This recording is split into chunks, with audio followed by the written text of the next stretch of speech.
Good morning. Seems okay today. So far. Hopefully it stays okay.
It looks like it's okay.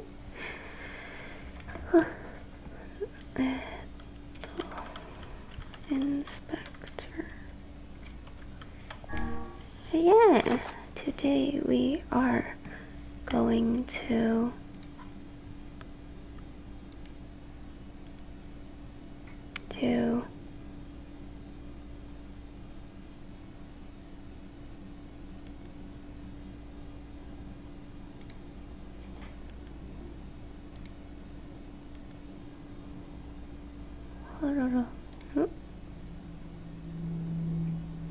today we are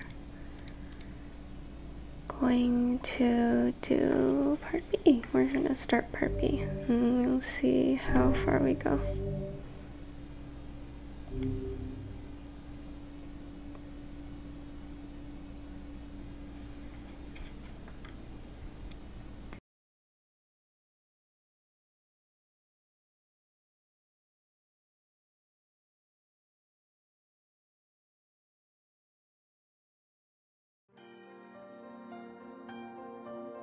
Whenever I interacted with Kaine, I was reminded about something from my past. Maybe my mind has been confusing her with my sister this whole time. Anyway...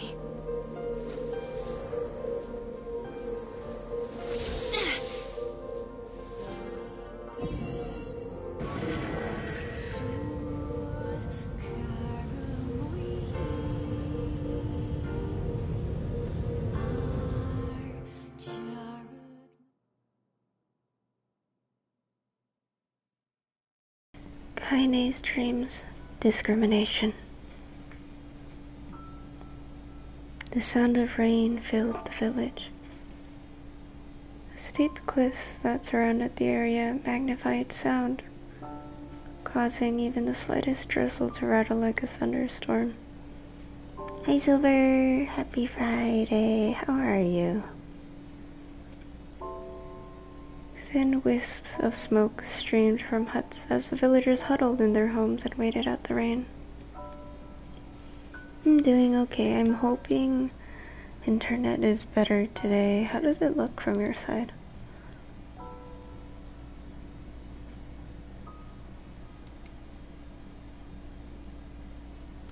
It looks good? That's good.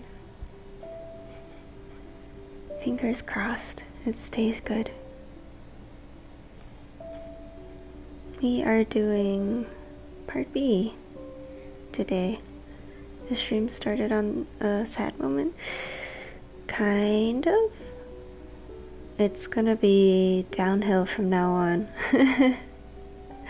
Today we're going through Kaine's story, one of the main characters. Hey Callum! Happy Friday! How are you?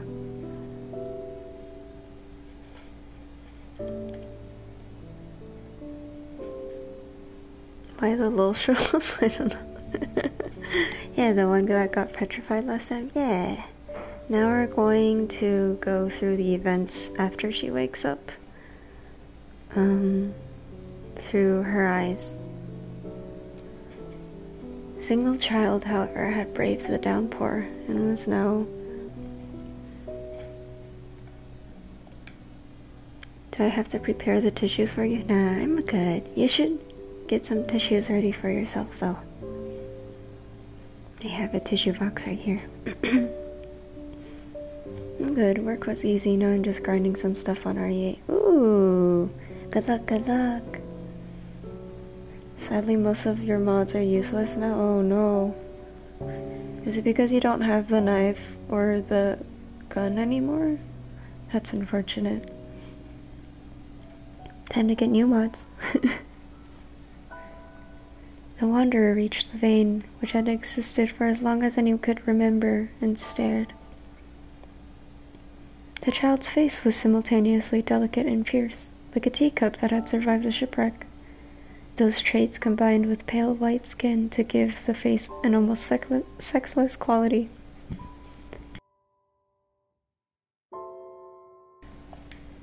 If the beak turns east, I go home.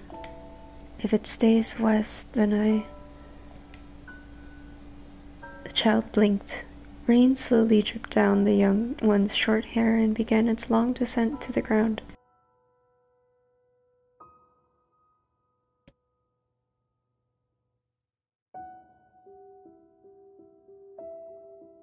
Come on. Come on. The child felt a slight breeze and watched as the vein slowly creaked to life. Spinning this way and that for a moment, it finally settled with the beak pointing firmly towards the east. East? Really? Before the vein could move again, a jagged rock came spinning and tumbling through the air, striking home against the child's head.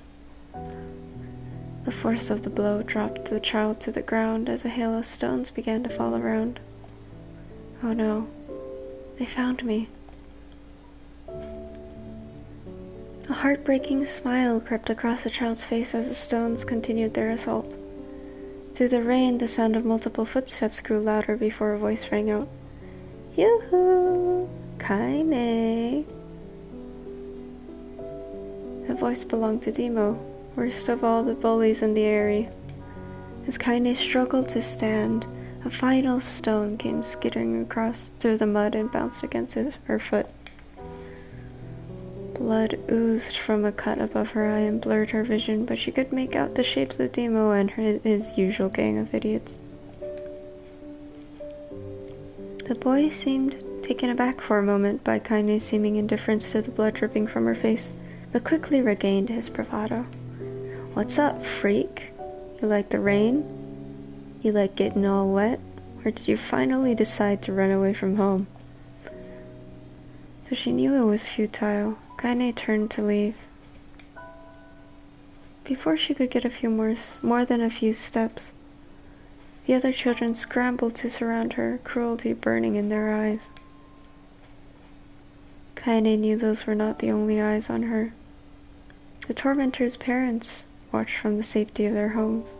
She was attuned to this sensation. It was one she had experienced many times before. While some villagers simply turned a blind eye to the actions of their children, many encouraged it openly. In a society ruled by superstition and fear, Kaine was something to be hated and, if possible, destroyed. I didn't say you could leave, freak. Demo's words chewed at her like a worm through an apple. He can't hurt me, she lied to herself. Be strong, be brave. He can't hurt me. He can't hurt me. He can't hurt. Oh, look, the little freak is gonna cry. What's wrong? Are you sad that everyone hates you and wants you dead? Kenny prayed for the rain to flood down and carry her away from a world that seemed to have no place for her. But if there were gods, they chose to ignore her. As Demo crept ever closer, the clouds began to thin and the rain slowed.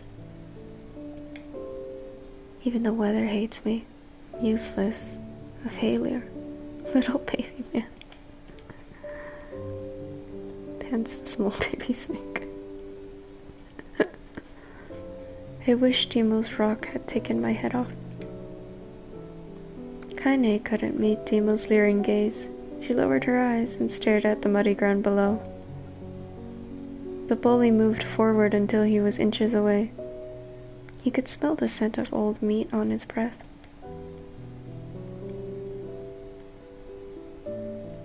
The boy grabbed Kaine's face with thick fingers and yanked it upward. She tried to turn away, but he forced her gaze back and jammed his thumb against her eyelid to pry it open. "Show me." "No." "Did you just say no?" Demo grinned evilly. "You don't say no to me. No one says no to me." Can we punch him in the face? Not even taking his attention from Kaine, he called to his cohorts. "Go on, guys. Let's give the freak what she deserves." As soon as Demo finished, kicks and blows began to rain down upon Kaine. Demo paused, still grinning, as Kaine curled into a ball and tried to make the pain stop. "I don't get you, freak. What you acting like a girl for, huh? Everyone knows what you really are." Kaine ignored the question, choosing instead to stare at the weather vane. It continued to point east, as if supremely confident about the future it had chosen for her. Go home? Yeah, that's a funny joke for someone with dead parents and no home to go to. "Freak," chanted the children. "Freak, freak, freak." Kaine closed her eyes and listened to the rain, waiting for the pain to start again. As the clutching hands of the village children closed around her, she bent her mind to the sound of the rain, letting it become her world entire. The rain fell. But the pain never came. Only when the laughter of her tormentors turned to terrified cries did she dare open a single blood-caked eye.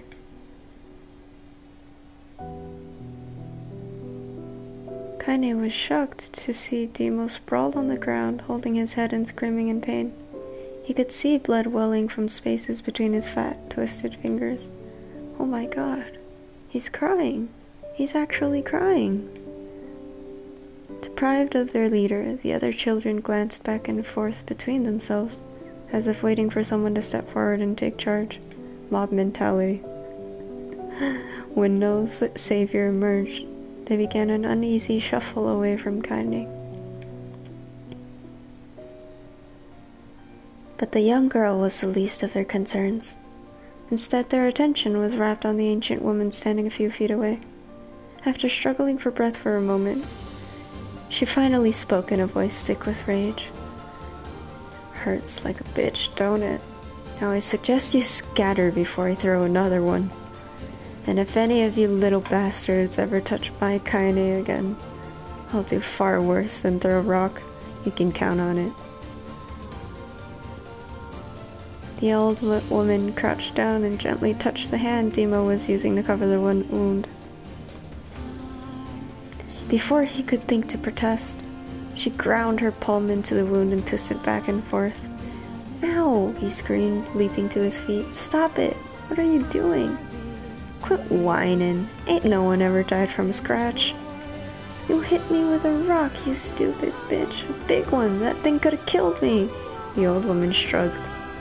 "Death is the best cure for stupid." Hello, Grandma. Demo's face twisted with rage at her words.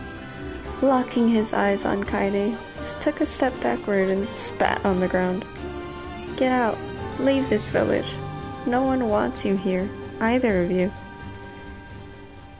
Seeing the old woman grab another stone, Demo and his companions turned tail and ran. Cowards. As they fled, the old woman grabbed her side and barked out a single laugh. "Ha! Look at the fat boy go. Guess he's healthy enough to run from a fight." The woman's smile faded as she turned her attention to Kaine.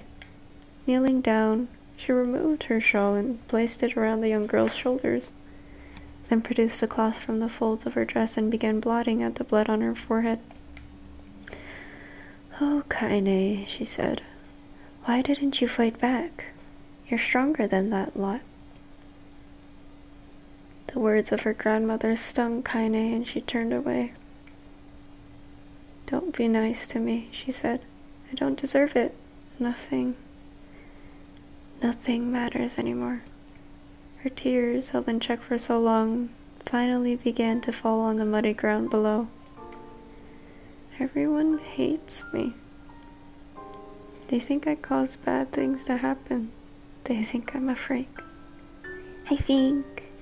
Happy Friday. How are ya?" "I wish I was dead."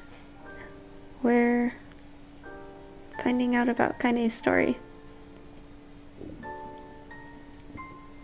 As Kaine's tears turned to sobs, she felt her grandmother's hands on her shoulders. Despite her advanced age and diminutive size, she was a woman of surprising strength, and Kaine found herself unable to turn away. "Don't talk like that, girl. It's a river wide and deep that flows between the realms of this world and the next, and it grants no mercy to any that attempt to cross it. You got a duty to fight until your last breath. Understand?" The old woman tightened her grip and tried to still the tremor in her voice.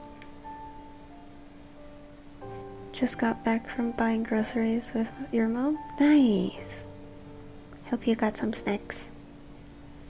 You know the pain of losing someone close to you, Kaine. Got some sushi as well? Nice.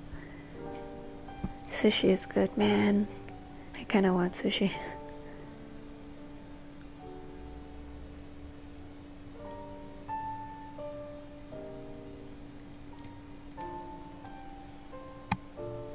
You know the pain of losing someone close to you, Kaine. You know, because you survived it. As the words hit home, Kaine was struck by the force of her love for the old woman. As a young child, she didn't even know of her grandmother, but when her parents died, the woman quickly accepted her as her own. Grandma, as Kaine called her, was cunning, vulgar, and quick to violence, and their first few years together had not been easy. But with each year that passed, Kaine and her grandmother had grown closer. However, it was only now, sitting in the mud with tears and blood caking her face, that Kaine truly understood the depths of her affection. Here was a woman who had seen hard times, who had seen death, who had fought through all these things and somehow emerged on the other side. If anyone could understand Kaine's pain and loneliness, it was her. "Do I make you sick, Grandma?" "Of course not. Don't be an ass." Kaine drew her grandmother's moth-eaten shawl around her body and shuddered. "But my body, it's not normal. If I was normal, then Mom and Dad wouldn't—" "Hush," interrupted Grandma. "I'll not hear another word of this nonsense. You're my granddaughter, and I love you, and if folks have a problem with that, they can just go to hell." With that, the old woman reached out and placed a wreath of dried flowers in Kaine's hair. The skill it took to bend the flowers without breaking the stems or losing a single petal was remarkable, and the beauty of it made Kaine want to cry all over again. "Oh my gosh, these are lunar tears! Grandma, you made this for me?" Lunar tears were legendary flowers. Most people could live their entire lives without ever seeing one, and yet her grandmother had somehow collected a dozen or more. Kaine reached up and touched the wreath as if she couldn't believe it was real. "Where did you find these?" "Just stumbled on them while I was out doing the shopping." The old woman turned away as she spoke, leading Kaine to suspect that the search had been more difficult than she was letting on.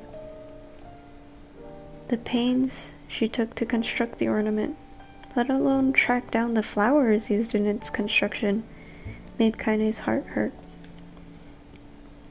She reached up and gently adjusted the wreath, admiring the way it felt between her fingers. "Didn't quite turn out right," said her grandmother as she squinted at it. These old hands have trouble with delicate work, but it sure looks good on a pretty girl like you. Kaine blushed and turned away. You think I'm pretty? Of course you are. What a fool thing to say. Thank you, Grandma. Her grandmother smiled. We're gonna be fine, you and me, she said. As long as we've got each other, we'll be just fine. Kaine took her grandmother's hand in hers, and the two of them struggled to their feet.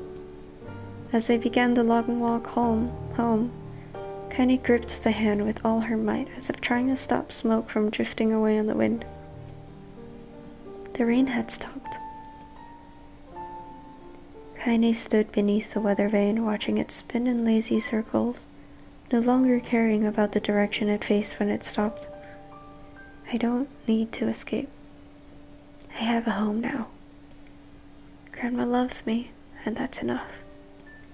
Even if it's us against the world. Kaine let her gaze drift up, past the vane and into the cloudy sky. The last faint hints of a rainbow were slowly fading. As she turned and headed for home, the light scattered into a million particles and vanished, seemingly taken away on the breeze. Grammy for the win. Yeah! Kaine's dreams, daily life.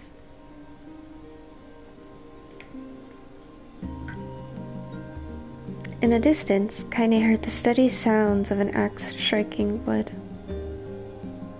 The noise had a purposeful quality to it, as if she was hearing a master woodsman go about his work.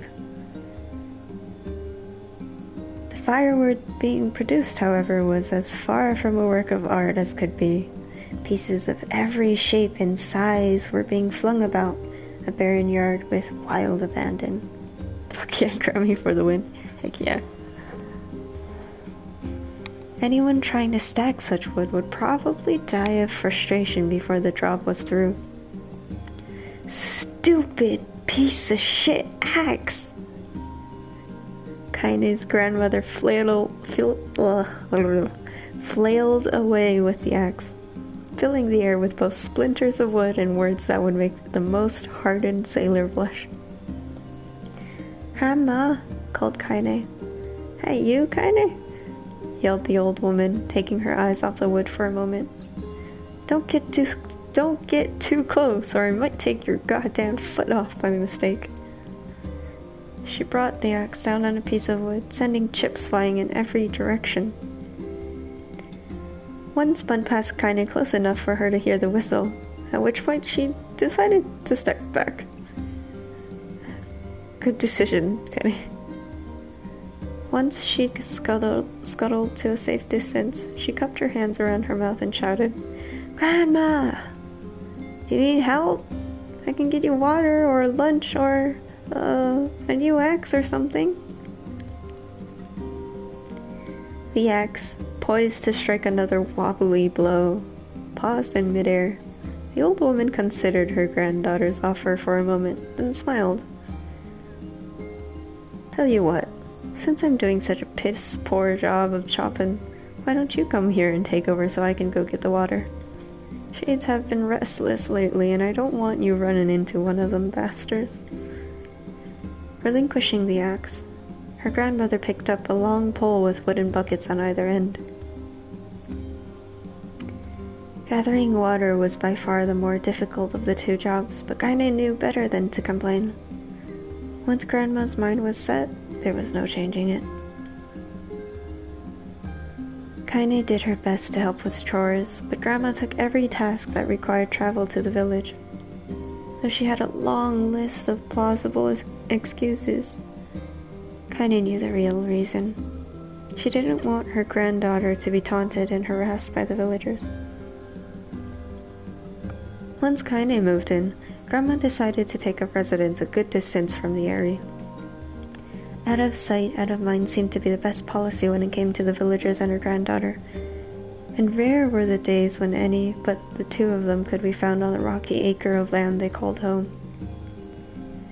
Kaine enjoyed the solitude, but harbored a secret resentment that her grandmother was forced to spend her golden years in such a place. After watching her grandmother leave, Kaine turned her attention to the task at hand. She had never chopped wood before in her life, and soon discovered why the old woman hated the chore. Swing after swing of the axe produced only a tiny crack in the wood, and when she finally managed to connect with a solid stroke, the tool embedded itself in the log and refused to budge. Frustrated, Kaine swung the axe around her head and threw it, log and all, across the yard. Yay, you got it working. I'm still praying. Hey Sully, how are you? Happy Friday. I'm like praying throughout the whole stream that it won't die. I can't really do anything about it, I think. How are you? How are you? Thank you for the hydrate redeem.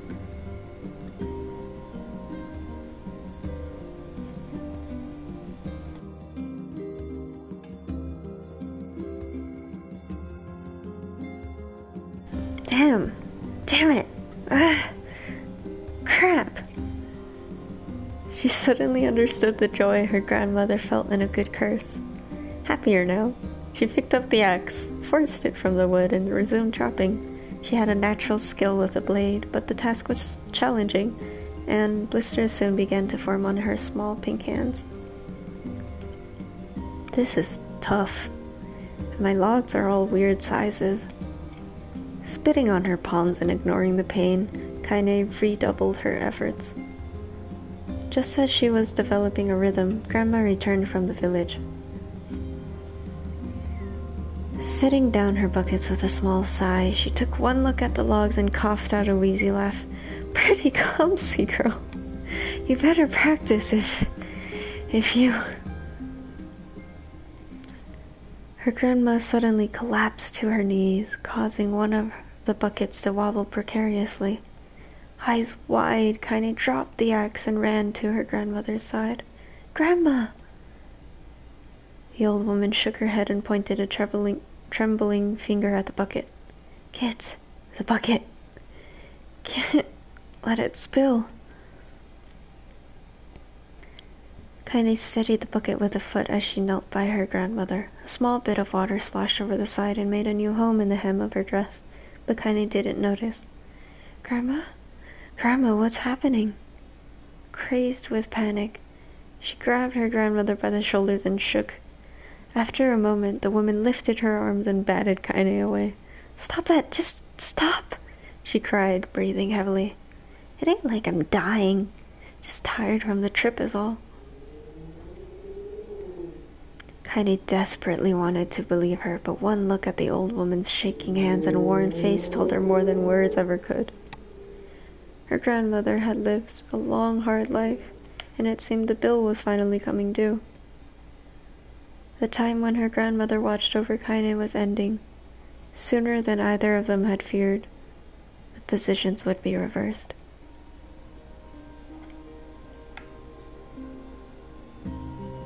The next morning, Kaine came to the side of her grandmother's bed and took her wrinkled hand. Grandma, you're sick, and you need medicine. I'm going to the village. The old woman shook her head and tried to rise, but Kaine gently pushed her down. It's all right, she said. I'll be fine. Her grandmother fixed her with a gaze that could melt steel. After what seemed an eternity, she finally lowered her eyes and sighed. Well, I don't like it, god damn it. But I guess I should quit being so stubborn and let you grow up. The old woman watched as Kaine strapped on her boots and made her way down the road to the village. Hours later, as an unseen sun made its way across a dark and rainy sky, she was still watching. Kaine moved at a brisk pace, checking her pockets every few minutes to make sure the money her grandmother gave her was still there. Every noise caused her to spin on her heels, making sure she wasn't being stalked by a shade, or worse, Demo and his gang. But she encountered neither tormentors nor shades, and Kaine finally found herself at the entrance to the village.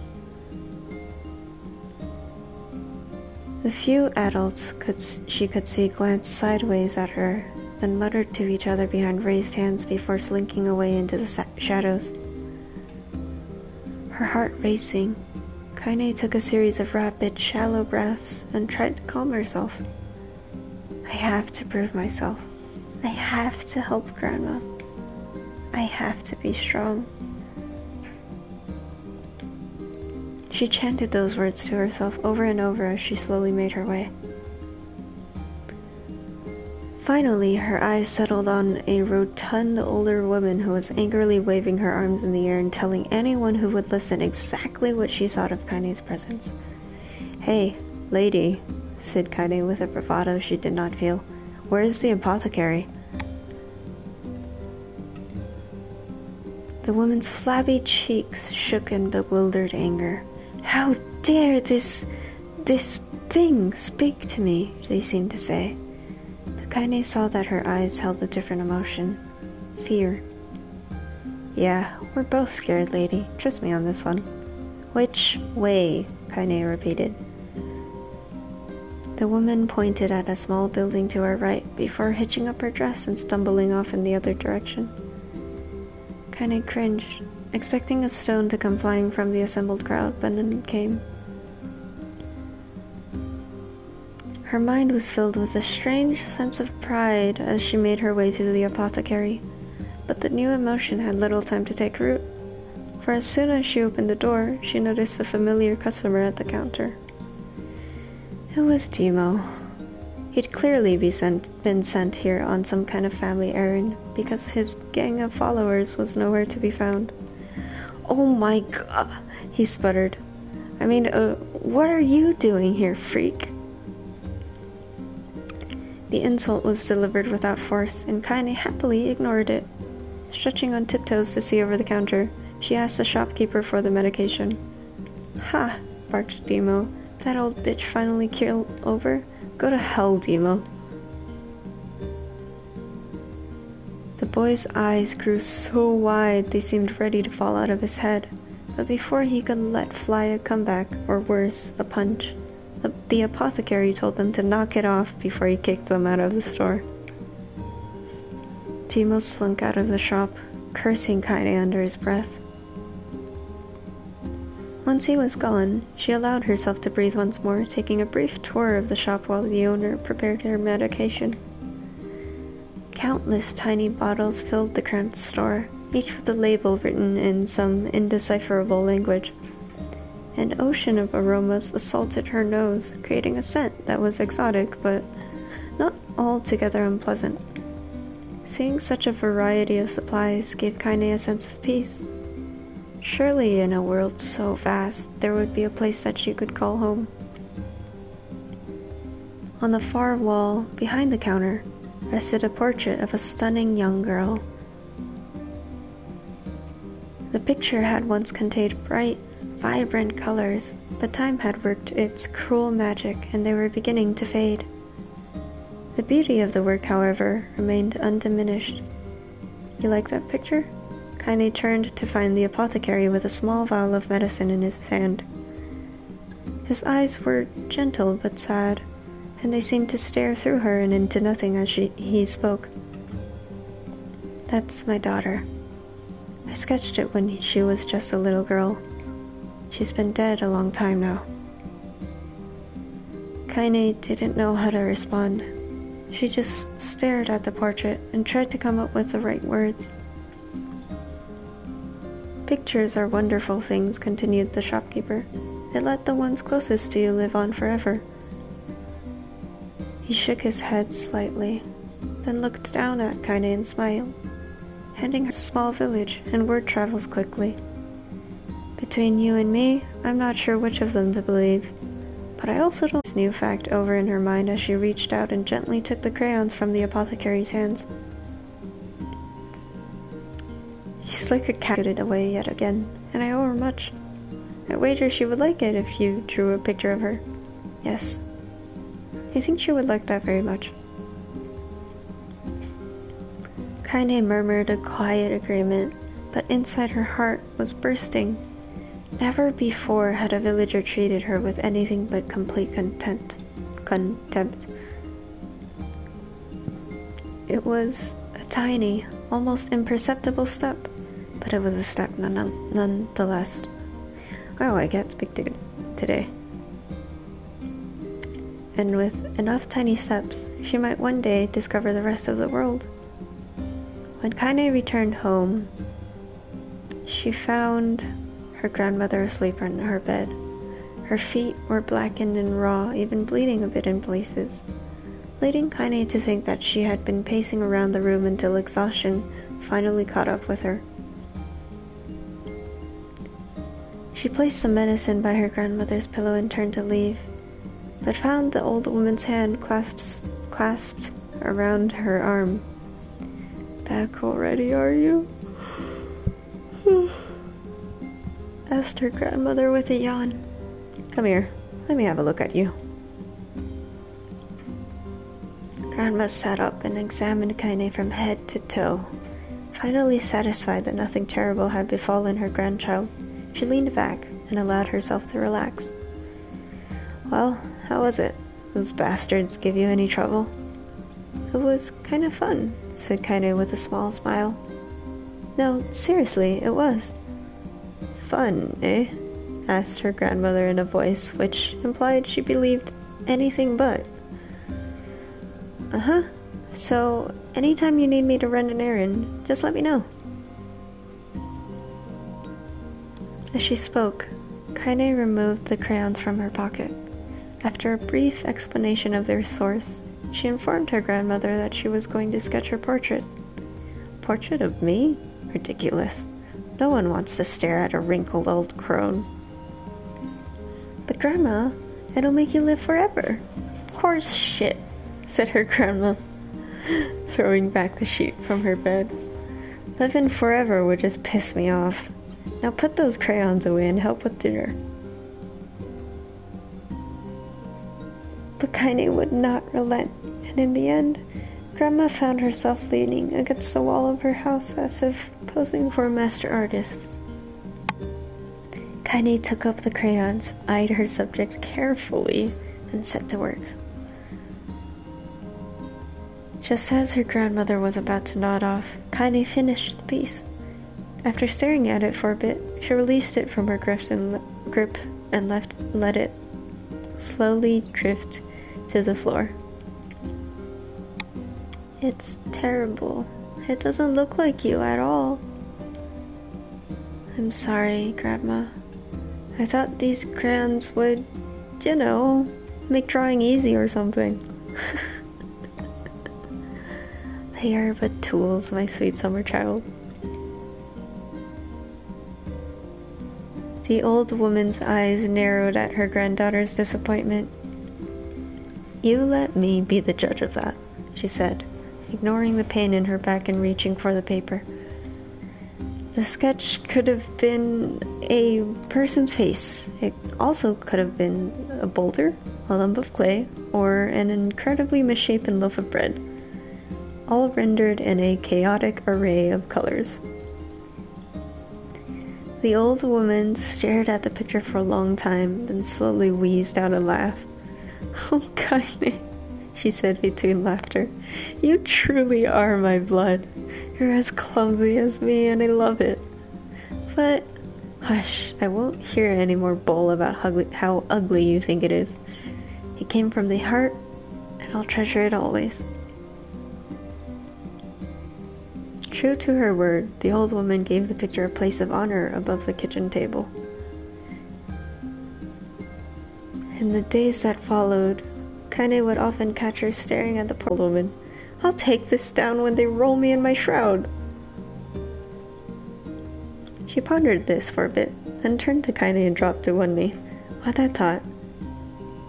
Can you put it in with me, with my shroud?" "Listen to me, girl. Seeing this picture makes me happy in a way I've never felt before. And it makes me want to go on, so that someday you can feel the same happiness. It was a moment that burned itself in Kaine's memory. A perfect blend of pride and love and joy that came together to form a lifelong remembrance. She swore to never forget this moment. To never forget the old woman who had made her place in the world possible. Time moves on. People and memories move in and out of a life like ghosts passing through a hall. But this moment will be different, Kaine swore, because I will remember it forever. Forever. Kaine's dreams, separation.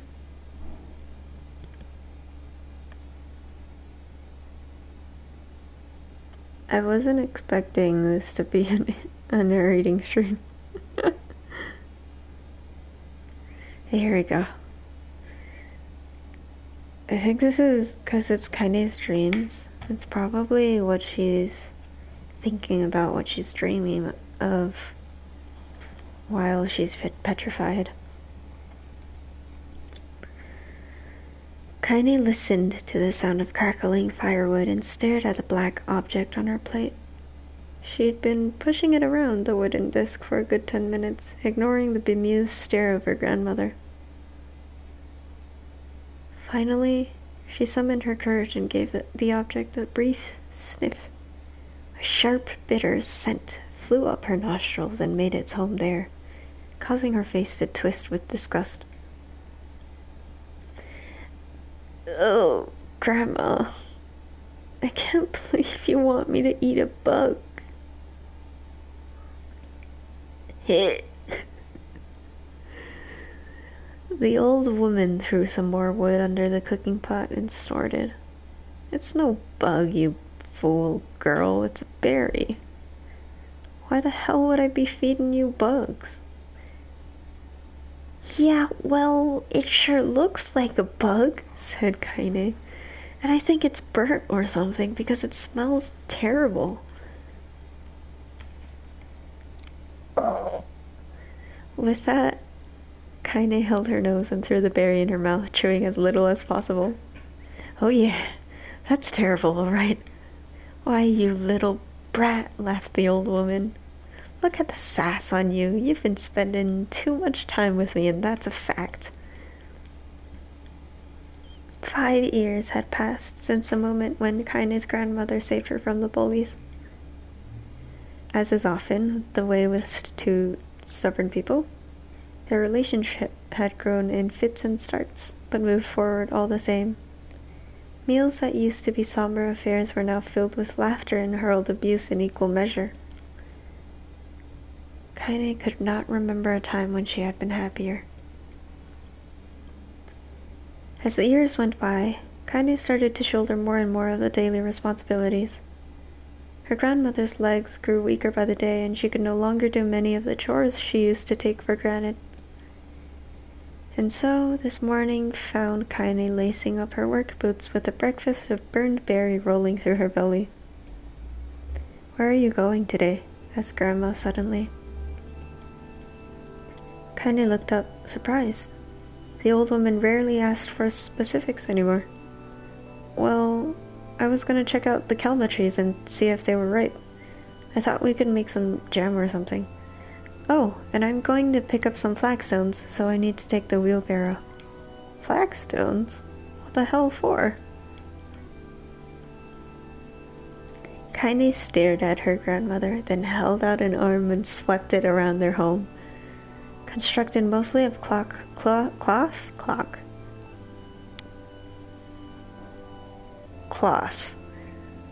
rope, and rubble, the old place sagged like a boxer in the final round. "Grandma, a dying cat could chew through this house. I'm going to build a stone wall so we have some protection." The old woman laughed, exposing her toothless grin to the world. "God damn, girl, a bunch of thieves want to ransack this old place. Let them come. We got nothing worth stealing anyway." "I'm not worried about thieves. I'm worried about shades." People saw one west of the village yesterday. The old woman tilted her head and stared at her granddaughter. Well, shoot. I don't know why you have to do it today. We can worry about it some other... Grandma? No. If I don't go to the Kalma trees, we won't eat tonight. You know that. Oh no. A confused expression passed across the old woman's face, and for a moment she was a small child lost at a carnival. Yes, she said after a bit. Yes, of course you're right. I'm sorry, Kaine. Lately, it seems my mind is...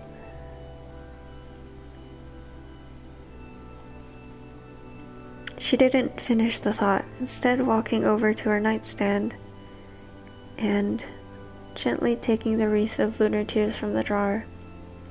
The flower's petals had aged to a brilliant whiteness, and Kaine thought it was more beautiful now than the day she first received it.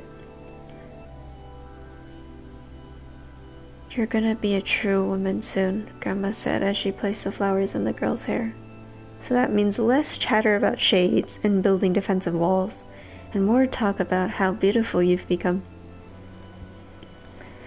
Annoyed, Kaine reached up to remove the garland, but the look on her grandmother's face stopped her hand. You're a beautiful thing, said the old woman, and there ain't another like you in all the world. I'm very proud of you. Okay, Grandma, that's enough goddamn compliments for one day. Such a mouth on you, where did that come from? Gee, I wonder. I'll teach you to sass me, girl, yelled Grandma. Suddenly she lurched forward and grabbed Kaine by the ears, pulling her around the room with a crazed grin on her face. Grandma, yelled Kaine in a quaking voice. Grandma, stop it, what the hell? The old woman stared at her and blinked, then slowly held her wrinkled hands out as if it was the first time she had ever seen them. Oh, I don't know what happened there. I'm sorry, girl. Sometimes my mind just... She's slipping. Oh, man. Kaine thought the look on her grandmother's face was the most heartbreaking thing she had ever seen. Listen, she began. Maybe I should stay home after all. No, I won't have you stay here to keep an eye on an old codger like me. You go get your fruit and your wall and whatnot. I'll be fine. And when you come back, I'll have a nice grasshopper dinner waiting for you. I've got tea now. Nice. Enjoy your tea.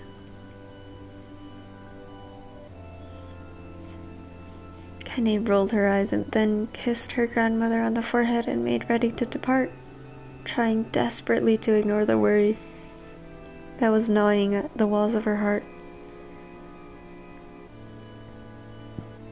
Kaine could feel the old woman's eyes watching her as she moved down the path. Don't turn around. Don't turn around, she told herself. But in the end, the temptation was too great. She spun on her heel for one final look and saw a small bent woman standing in front of a ramshackle hut with a sad expression on her face. Gods, she looks so old now. It's like the wind could reach down and just carry her away. Death flag much. Stop raising all these death flags. Kaine worried about her grandmother all day, causing her work to suffer. What little fruit she could collect was tossed carelessly into the wheelbarrow, and she only found a couple of stones before losing interest in the project. Finally, as dusk approached, she decided to call it a day. Cursing herself for the lack of focus, Kaine pushed the nearly empty wheelbarrow back down the path. As she crested the final hill, she suddenly froze in place.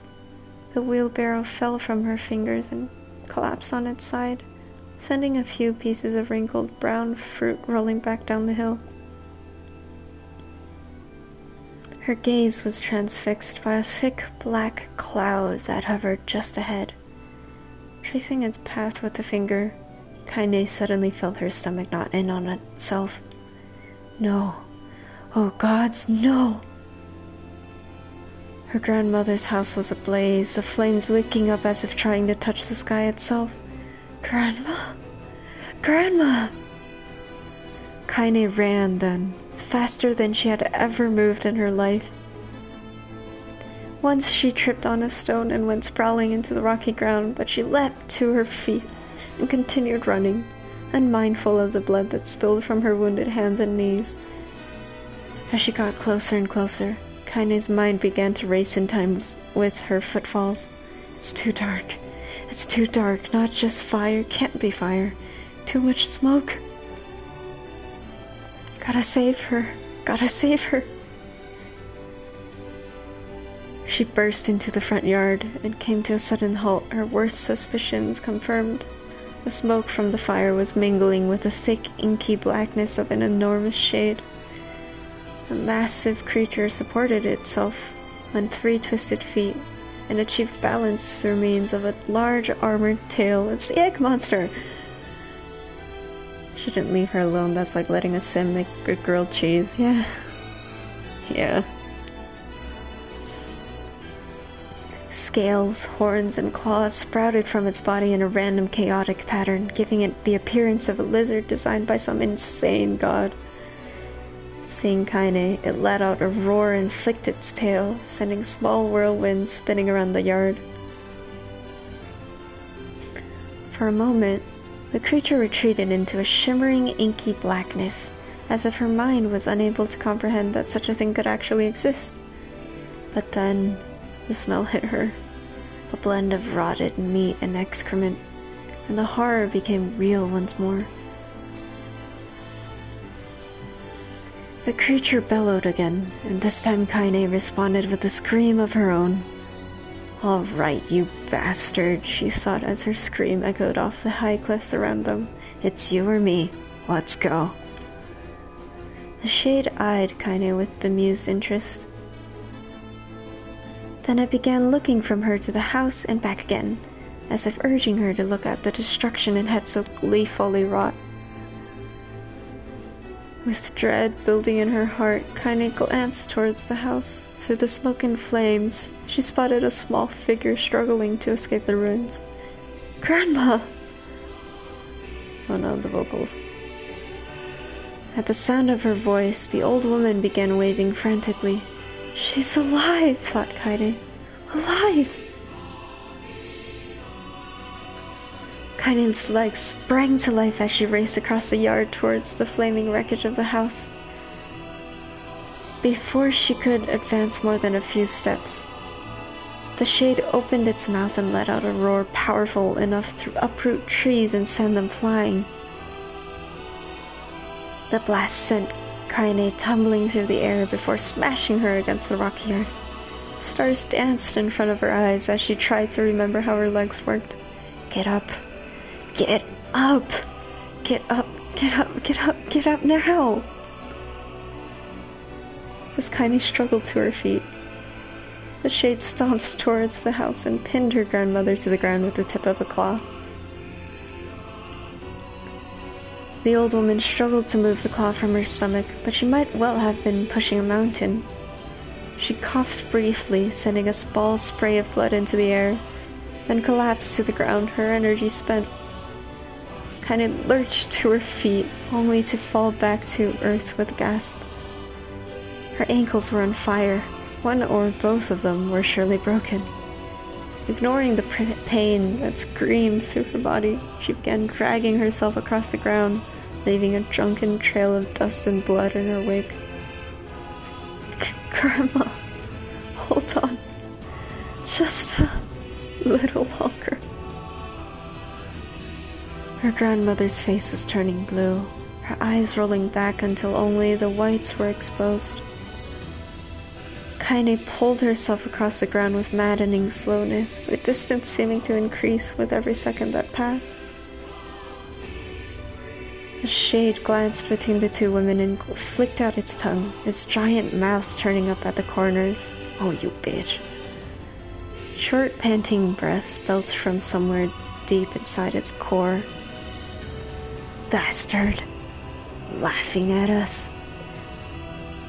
She had no idea how such a mindless creature could experience emotion, but there could be no doubt the shade was taking joy in their suffering. "Yeah, I see your plan." The shade moved its claw slightly, allowing Grandma to breathe again. It was clearly keeping her alive only to snuff out her life when Kaine was close enough to touch her. "I'm gonna kill this bastard."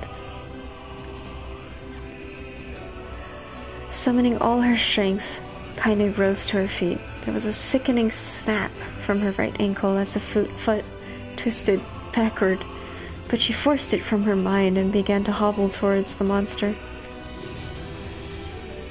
Pulling a small knife from the pouch at her waist, she leapt on the foot that pinned her grandmother and plunged the weapon deep. "Give her back!" she screamed. "Give her back to me!" It was like stabbing a rock. After a few swipes, the knife broke at the hilt with a dull snap.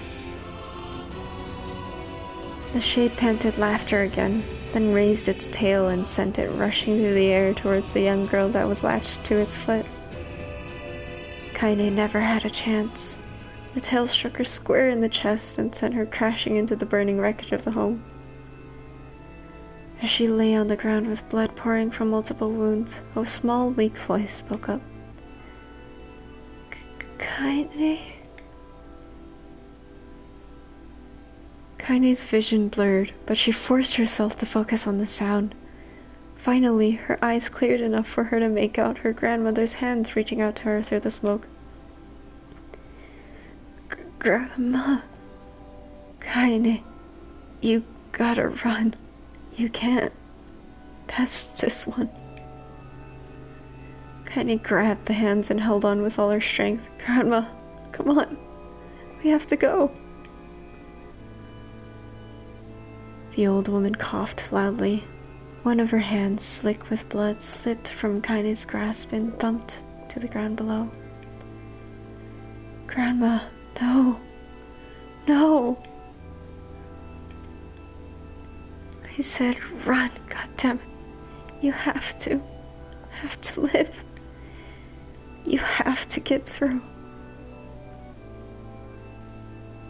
The thought would stay forever unfinished. Before she could say another word, the shade's clawed foot descended, smashing through the remains of the roof and down upon the shattered figure of the old woman. Blood oozed from gaps in the creature's toes as a terrible, putrid smell assaulted Kaine's nose once again. She stared at the foot, dumbfounded, convinced that what she was seeing could not possibly be real. When the creature finally lifted its appendage, all that remained underneath was a twisted, unrecognizable mass of rubble and red. Her grandmother was gone. Kaine blinked, trying to feel the hands which had been in hers just a moment before. For a fleeting instant, she could remember the warmth of that embrace, the trembling of the fingers, but then the sensation drifted away on the breeze and was gone. Memories flashed through Kaine's mind, one after the other, faster and faster until they became a meaningless jangle of noise. Kaine screamed then. A thunderous sound that echoed off the cliffs and seemed to roll away forever. The shade eased forward, black ichor pouring from its mouth and dissolving into smoke on the ground below. The earth shook with every step as it crept towards its prey. Kaine's body slowly rose as if controlled by a mad puppet master. Her arms and legs were bent at impossible angles, her head lolled dangerously to the side. Yet somehow she managed to stand. Staring at the shade, her eyes began to glow with a deep red fire. The creature, so confident before, just moments before, took a slow, hesitant step backward, trying to discern if this broken human could possibly pose a threat. Kaine seized the moment. Laughing like a madwoman, she leapt into the air and plunged the shattered hilt of her knife deep into the leg of the shade. The shade shook Kaine off like a fly, sending her crashing to the earth once again. Her chest rose and fell slowly, as if a great weight were resting on it. Moist sounds of pain echoed through her mind. Something warm and thick oozed from her ears. Is that blood? Think it is. Think I'm bleeding to death. No, can't die. Grandma told me to live. Deep inside Kaine's mind, something finally broke. The sound, the pain, the smoke and flames, all of it faded away until all that remained was a single incantation, repeated over and over again. Kill it. Kill it. Kill it. Kill it. Kill it. Kill it. Kill it. Kill it. Kill it. Kill it. Kill it now. As the spark that was Kaine slowly began to flicker and die, she felt her desire to kill and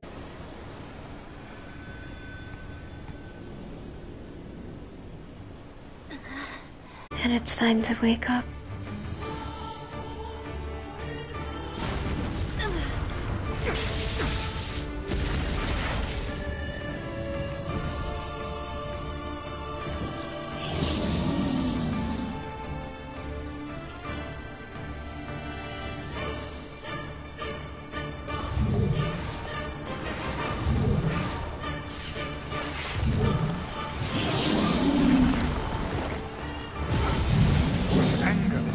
Must have. How did it even survive these past 5 years? I'm not gonna let this happen again. It dies today. My sword feels lighter. It's not the blade, but the skill of the user. Strike it down.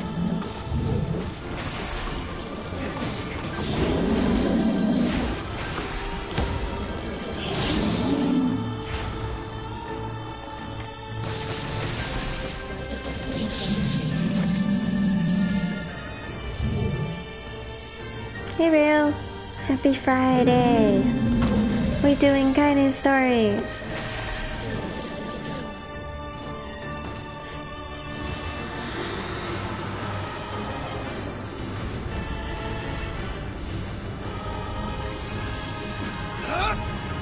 Hopefully the quality is okay of the stream.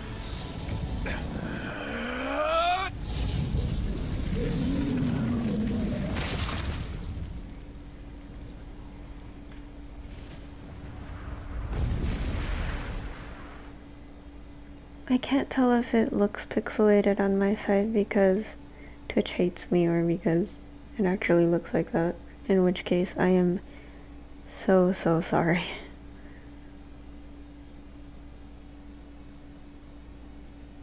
Stream quality is interesting. Oh no. Oh no. Is it still pixelating?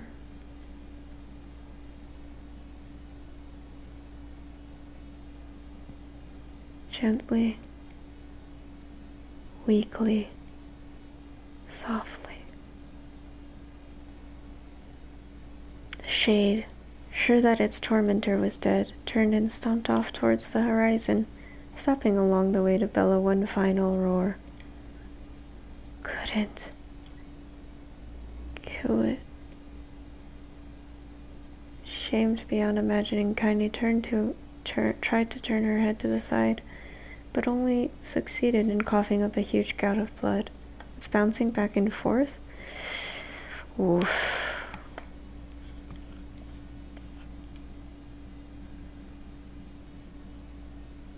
Internet, please.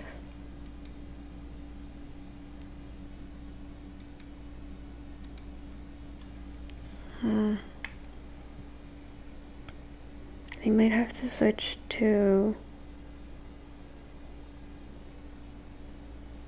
recording it somehow.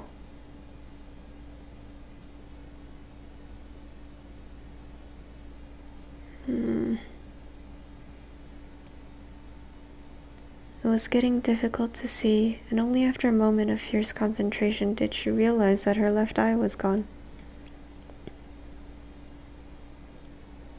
Laughing to herself, she turned her remaining eye to the ruins of her home and noticed a ragged stump of arm resting a few feet away.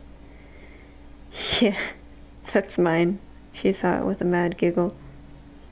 This is gonna make clapping a real bitch. Seems okay now. I think it might be because it's mostly black. Less things to deliver. Cried a sudden voice from the depths of her mind. Finally gonna die, are you? Well, you had it coming. He had it coming. Go to hell, Demo, she thought at the unseen assailant. Go to hell before I pluck out your eyes and feed them to a dog. The voice of her childhood terror evaporated into smoke, only to be replaced by another, more recent voice. Hold still, said the apothecary, materializing from the ruins like a ghost. I want to draw you. That way you can live forever. No, stop. Don't want to live forever. Want to die right here. I see, he said quietly. Well, if that's what you want. The spectral shopkeeper fluttered in and out of existence for a moment, then produced a piece of paper and sketched quickly. After a few seconds, he turned the page to Kaine and smiled. Since you rejected my offer, I decided to draw someone else. It was a picture of her grandmother, Viola's life. Kaine opened her mouth to thank the man, but stopped as the picture began to blacken in the middle. Before she could say anything, dozens of multi-legged insects began to swarm across the image, tearing at it with sharpened pincers. Stop! No! Don't hurt that picture! Kaine reached out with her remaining arm and waved futilely at the air. To her surprise, the insects fell off the picture into the ground below, where they vanished into tiny black tendrils of smoke. Relieved, Kaine turned her good eye back to the picture, only to open her mouth in a silent scream. The sketch now showed her grandmother as she truly was, a smashed, unrecognizable lump of nothing. The apothecary smiled, then broke into a jolly dance. See that? He cried as he danced his jig. It's perfect now. She looks just like you. Ha-cha-cha-cha. I look like that? Oh God. Oh God, I'm gonna die. I'm gonna die. Drowning in despair, Kaine laid her head back in the mud and smoke of her ruined house and waited for the end to come. But just before she let everything go, an unfamiliar voice began whispering in her ear. Ain't you got a wish, sunshine? The voice was vulgar and fierce at the same time, as if insanity had somehow found a way to take form. Kaine wanted to scream as the voice crawled under her skin, but her lungs refused to work. You know, a wish? Like a prayer or something? Why don't you get on your knees and start praying to heaven? Please, invisible man in the sky, save me, save me.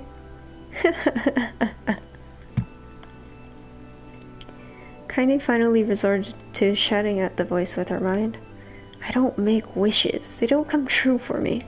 I'm a curse, a freak. I should be left to die. The other voice boomed in her ears. Oh God, you are the best. Kaine glanced down and saw a black shiny substance oozing from her legs. She tried to brush it away, but her remaining arm would no longer respond. The substance slowly crept around her feet and then began moving up towards the rest of her body. Is this death? Is this what it's like? Or is my mind just losing itself?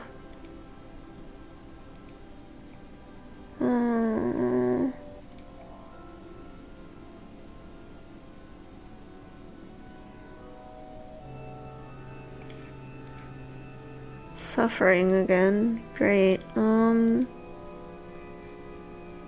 basically closing everything that I can close right now.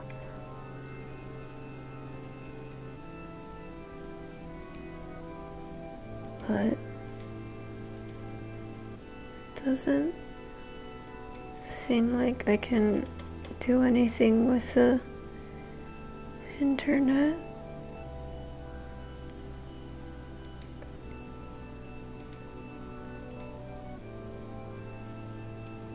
Maybe if I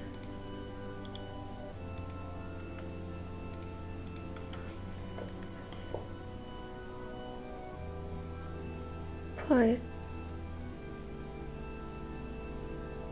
don't feel like this should make a difference, but maybe if I turn off my phone.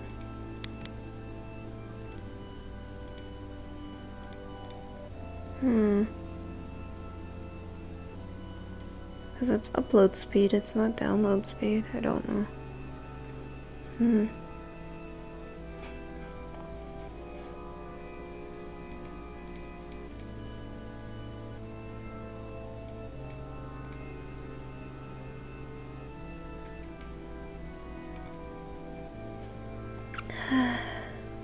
Is this death? Is this what it's like? Or is my mind just losing itself? She could feel the slime oozing upward, feel the hot, searing pain it left in its wake. Whatever else might be happening, she was still alive, and this was real. "Come on," said the voice. "Let it go." Kaine tried to ignore the voice and concentrate on the pain, but the newcomer would have none of it. "Don't ignore me, sunshine. You're ready to give up. Ready to die. So why not let me have it?" "Have what?" "Your body. Come on. Give it to me. Give it to me. I want to stand on the ground, feel the rain, taste the wind." The voice paused, as if licking its lips. When it resumed, it was filled with mad, unabated joy.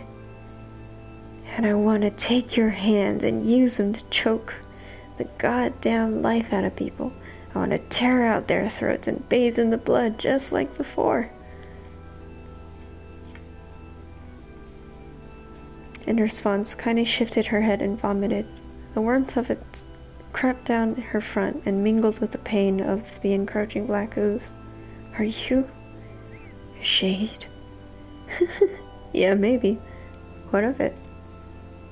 The slime reached her face, crept up past her nose, and slowly oozed into the socket of her missing eye. The moment it touched her brain, Kaine was struck by the most powerful sensation she'd ever felt in her life. It was ecstasy. She wanted to scream with delight, but all she could manage was a small whispered moan. "Feels good, don't it?" asked the voice with a chuckle. "Yeah, what can I say? I know how to please the ladies. Now give me that body. Come on. Give me the body, and I'll give you more of this feeling. It's a fair trade." A black lump began to protrude from Kaine's side. As she watched, it grew longer and thicker, eventually taking the form of her missing arm. "I can see better," she thought. "My eye must be growing back too." The slime reached up to envelop the rest of her face, but she managed to brush it away. "Stop," she whispered, marveling at how she had regained her voice. "Stop." The black ooze hesitated, as if considering this request, then quickly shimmered down her body before disappearing in a cloud of smoke. "Ow, what the hell, sunshine?" screamed the voice. "We had a deal. I thought you wanted to die." Grandma said, "Can't die yet." A brief image of her grandma, bloodied and broken, flashed before her eyes. She saw the shade that had killed her and heard its mocking laughter, then closed her eyes and forced the image from her mind. Her whole body was quaking with rage. When she opened her eyes again, they burned bright red. That thing took my grandmother. I have to kill it before I die. Kaine glanced down and saw a mysterious pattern, the pattern of the shades, burn itself into her left arm. Well, I'll be damned, said the voice cheerfully. Look at that, Sunshine. I think you and me are going to be good friends now. Kaine stared intently at her arm. The more emotional she felt, the more the letter seemed ready to puncture her skin and begin infecting the rest of her body. The arm clearly had a will of its own now. Stop. Gotta stop. Holding her left arm in her right, Kaine took a deep breath and tried to calm herself. Come on, don't fight it, pleaded the voice. Hey, it's my favorite dish and I'm hungry. Let it go. Feel the anger. Burn with the fire of revenge. Thirst for blood, then go out there and shut up. Shut up and get the hell out of my body. Your body? Oh, that's rich, Sunshine. Real rich. Look, why don't you just up and die? Oh crap, I pressed it too fast. Something about wanting to kill the people in the area. Kaine grabbed a nearby shard of glass and tried to saw off the shade-infected portion of her side. Before she could, her darkened left arm grabbed her right wrist, crushing it. Kaine screamed and dropped the shard as the sound of bone crunching on bone filled the air. Stupid idiot girl, you're possessed now, Sunshine. And there ain't no going back. The voice laughed again, a loud, long wail that seemed to go on without end. Possessed? Whispered Kaine. Yeah, possessed. You and me, we got what you might call a timeshare arrangement. Remember how folks used to think you were a freak? Well, wait till they get a load of you now. Kaine looked up, tears in her eyes. The sky seemed smaller somehow, darker. Is this because of that shade? Is this how they see the world? So, listen, purred the voice. I know this whole possession thing seems a bit sudden, but it ain't all bad. There's plenty in it for you, too. I'm a very powerful creature, Sunshine. And now, that power belongs to you. You got enemies, people you want to kill? I can make it happen. That little fat kid who kept picking on you?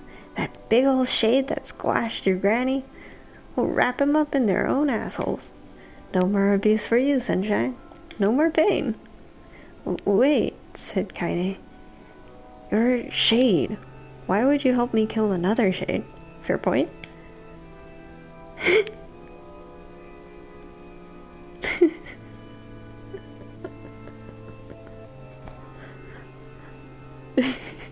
He really said fuck that shit. What, you think I'm some kind of racist? Some killing snob? I don't give a good goddamn who you murder, honey pants. I just want to drink from the well. Kaine considered this as she struggled to her feet, the power of the shade coursing through her. The smoke from her house was drifting away with the wind, and she enjoyed the way the cool evening breeze felt on her new left arm. After a long pause, the voice spoke up again. So, how about it, you and me? We could have some good times together. Look, I'll even take care of the bloody part if you don't want. Fuck off, asshole, muttered Kaine. I'll handle the killing. Screamed the voice. Look at you go. Oh, Sunshine, we're gonna have so much fun. So listen, my name's Tyran.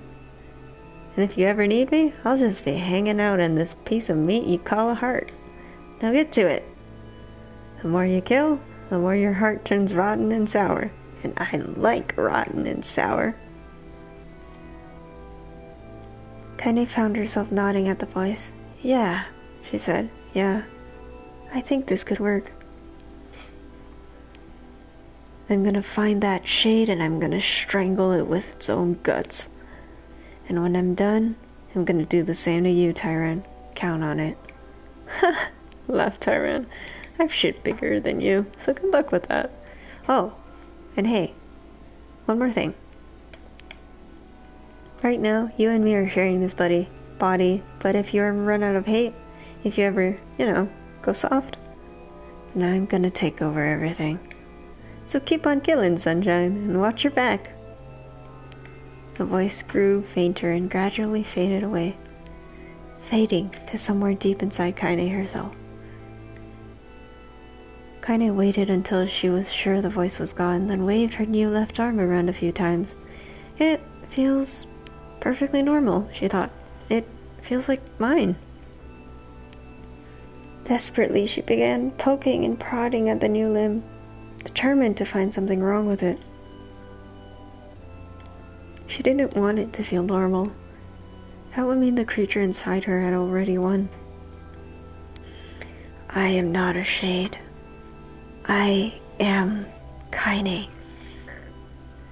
Repeating this mantra in her mind, she slowly began digging through the rubble of her house, being careful to ignore a certain red-stained spot in the corner. Finally, after what seemed like an eternity of heart-breaking work, she found what she was looking for. It was the wreath of lunar tears. Though it had been through hell and back, the garland's petals were as bright as ever. Kaine started to place it in her hair, then slowly lowered the wreath and stared at it. I'm sorry, Grandma. I'm so sorry. But I don't deserve to wear this anymore. I'm possessed, corrupted, a freak. And this time, I don't think there's any going back. Holding the flowers to her heart, Kaine fell to the ground and sobbed. As night gradually lightened to dawn and the people of the area rose to their daily lives, she remained in that position, as if tears could somehow wash away the horror that now infected her world. Alive! Stay alive! Stay alive! Grandma. Kaine, you gotta live! You gotta come back to us!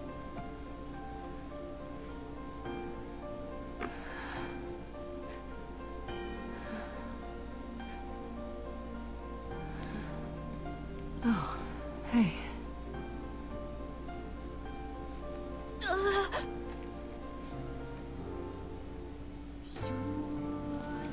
Hello, friends.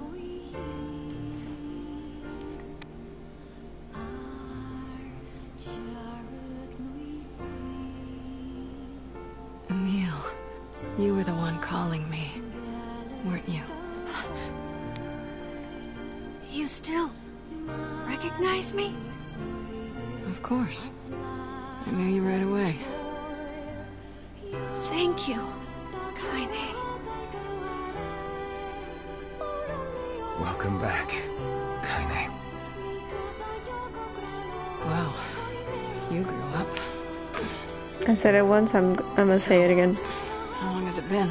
Oh no, he's hot.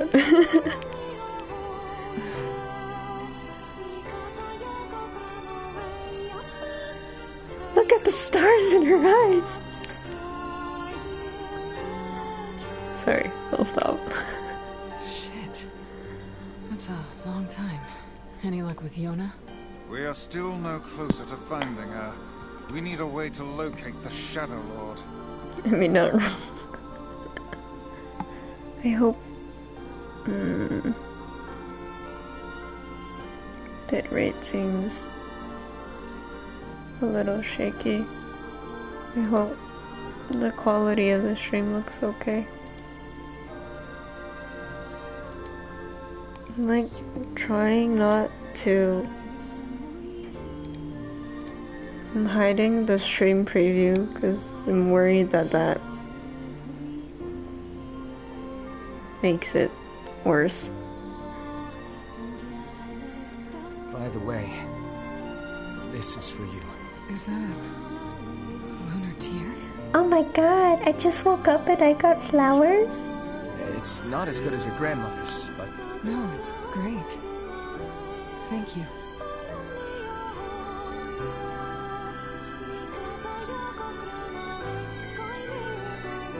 Kaine waking from her long petrified sleep. Emil's unflagging kindness. Our reunion was a happy one. We let it wash over us like rain. That is, until Devila and Popola had to go and ruin it all.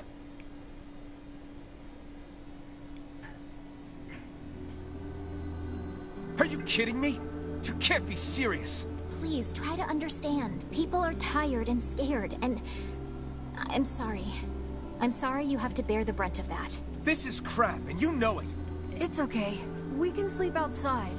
No one's sleeping outside. You and Kaine saved this village. And now they want to run you out? People are afraid of us. And really, I understand.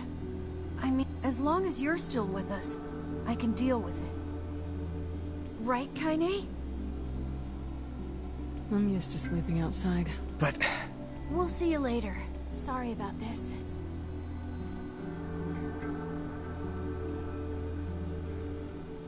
Do I still play as NieR? I still play as NieR. What is the matter? Kaine always sleeps outside. I never thought about that until just now. Never even occurred to me. Damn it. We should turn in.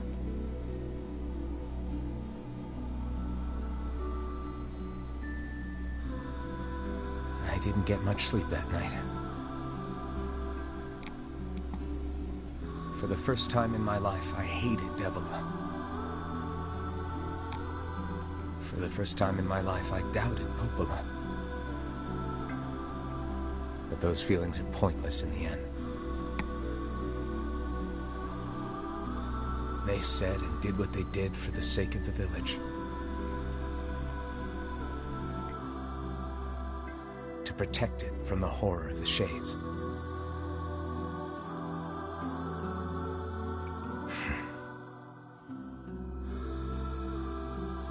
Really, how can I blame Devila and Popola? In the end, I'm just as bad. Because I never once stopped to think about Kaine and Emil's situation myself.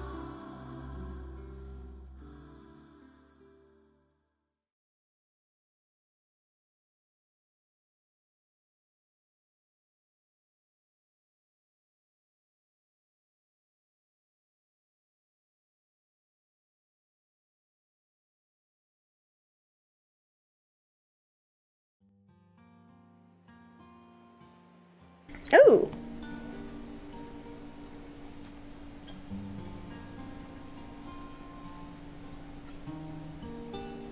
I should apologize to Kaine and Emil. Wait, this is new. But what good would that even do? I got a fire going. Wait, is that... Campfires are weird, aren't they? I'm so happy to get to talk to you again, Kaine. Wait!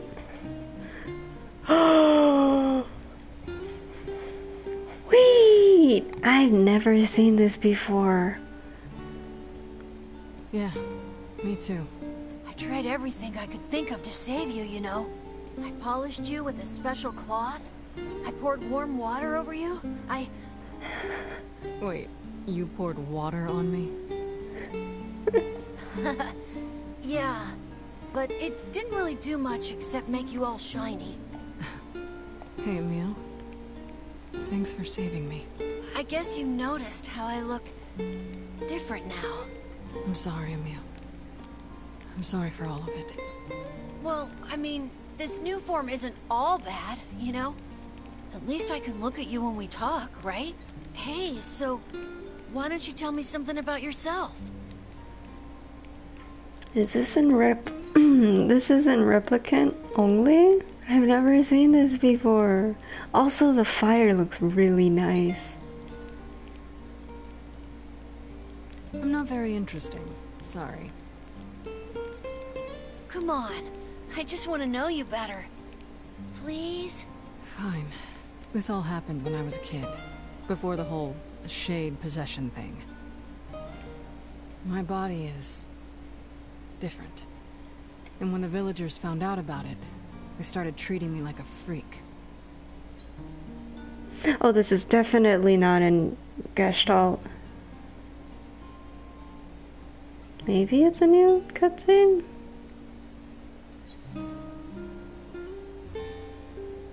So Gestalt, because it was a Western release, they censored a lot of things, like how Kaine's body was different, and Emil's sexuality. And they kind of glossed over it by using Grandpa NieR, so a lot of things didn't make sense in Gestalt. But one person, my grandmother, accepted me just as I was. No matter how bad things got, she gave me the strength to keep going.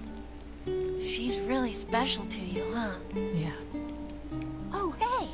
That gives me an idea. Since we cured your petrification, we should start looking for a way to cure your possession in my body. I know we can do it if we all work together. Heck, it'll probably be super easy. Let me guess. More warm water? More warm water. Okay. Can we just forget I told you about that? Aw, Kaine's so happy. Wait, do we get to go join and be light bulb? Probably not. NieR made a new friend, and guess what? He's a king! I wish I had some friends. Oh, you know.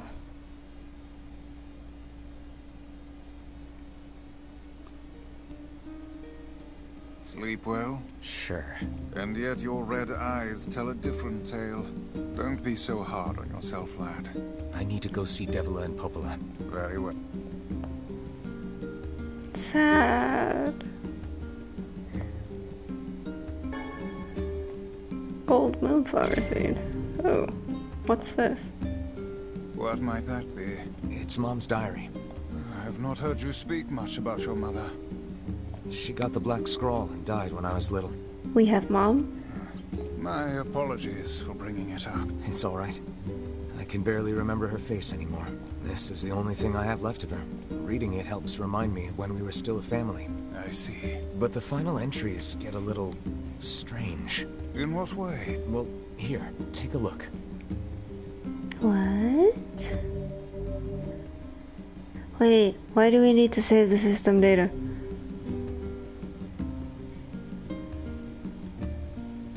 It's a new cutscene, not in the original replicant. Sarah. Wow, that's cool.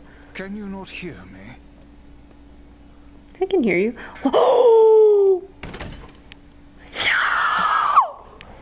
Why are you standing about like a slack-jawed ninny? Sorry. Felt like I was dreaming or something. Sleeping on one's feet is quite the talent indeed. Come now, there's the door. Right. Let's go. It's Grandpa NieR!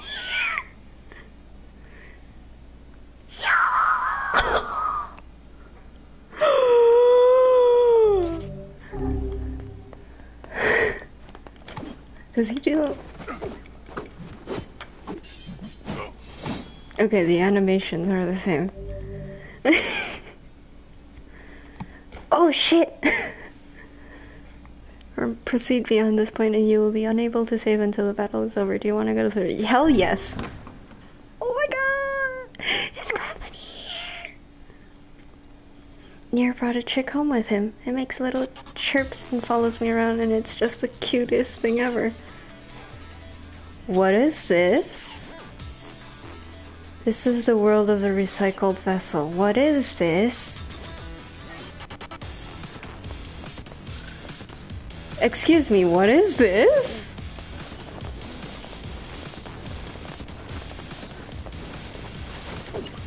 Hello? Is this... It's a NieR remixed.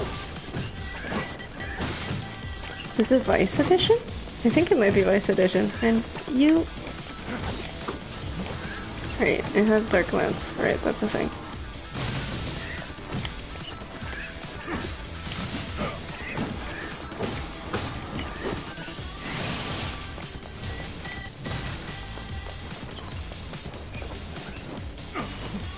Do I keep... Oops. Do I keep my EXP here? Heck yeah! Yo! It's grabbing. Also, this music slaps.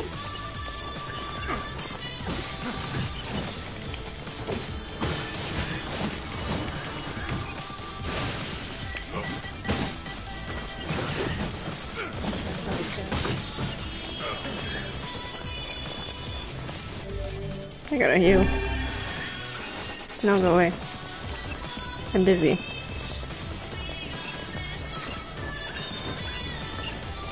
It's Gravity!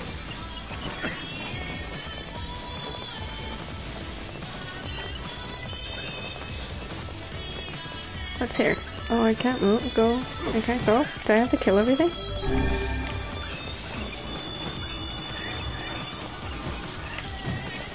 What?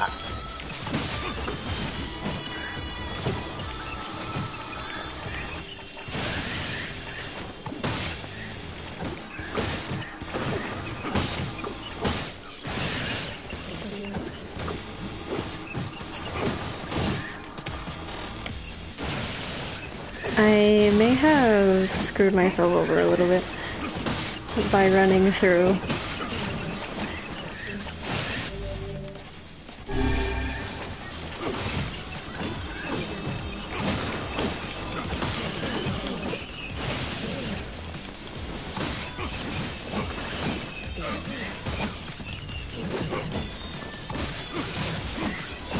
Let's kill the... or try to... oh dear. Ow.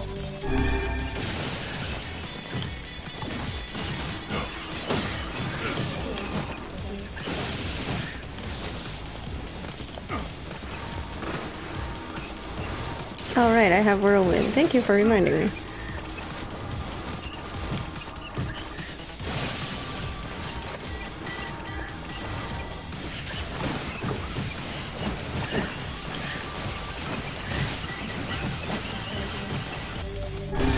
I can't see where I am.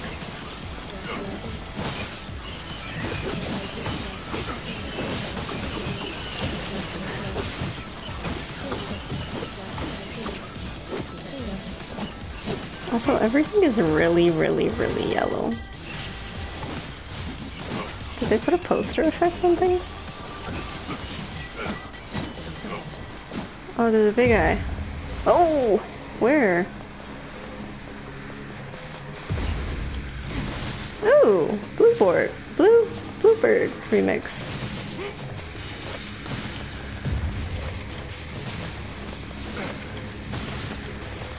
Where is this dude?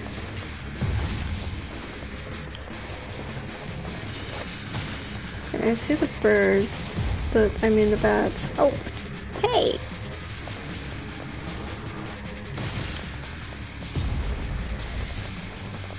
See in here? No? Where is this dude?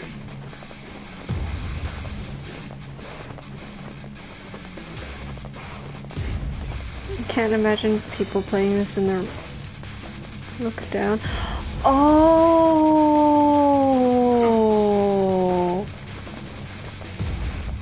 Oh, you bitch! Can I go down there?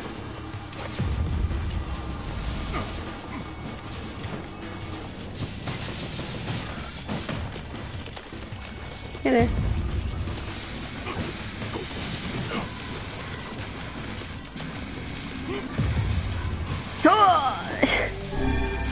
Oops. Did not mean to use that.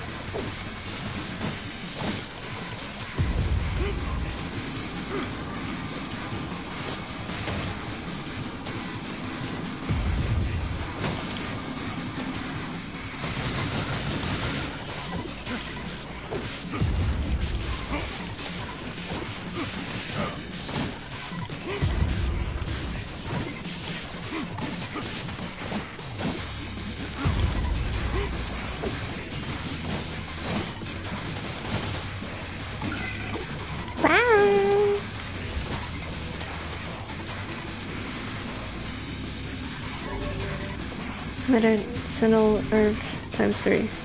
Ooh.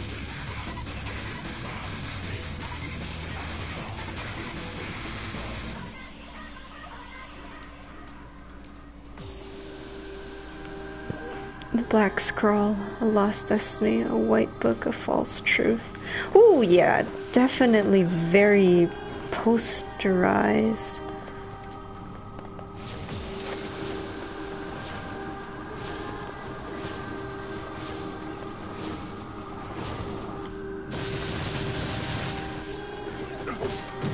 Ow, you bitch. Ow.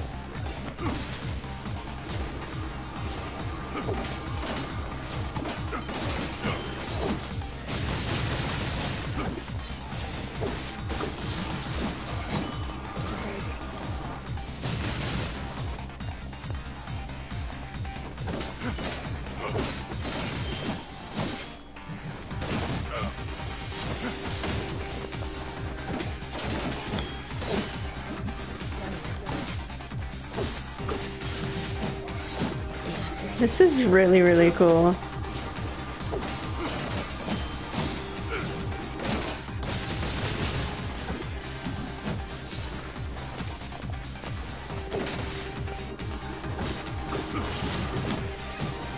Wow.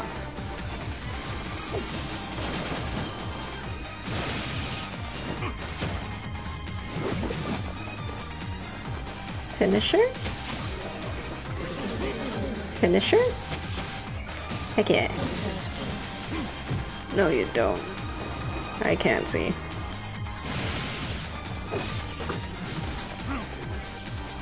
Finisher? Hup. Finisher? I think there was one more dude, right? Oh, no, he died.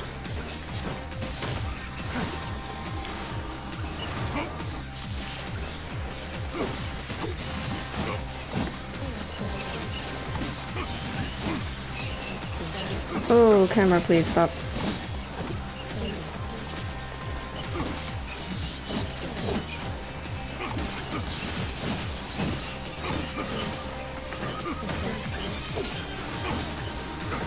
Oh, this is Song of Ancients.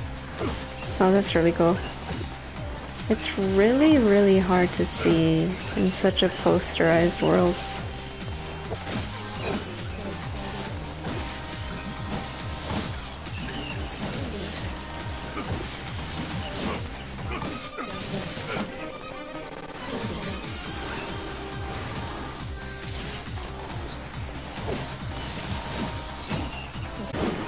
Holy shit!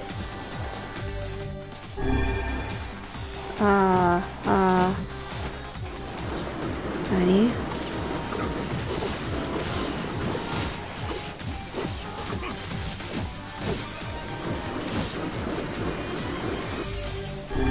Heal up.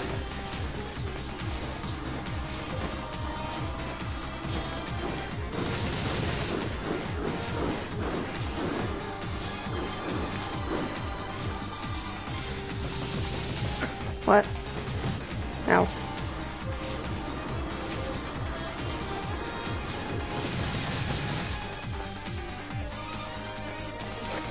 You still alive? No? Oh. It's so cool.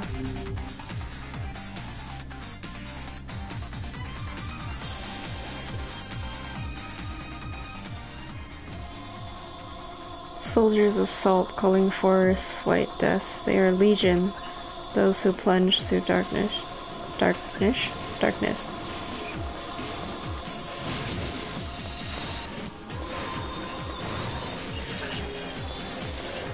This is Shadow Lord. Oh ho! That's really cool. The desaturated colors make it really hard to see though.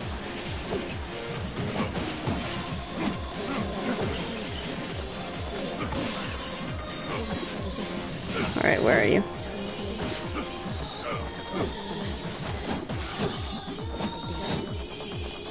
Anyone else?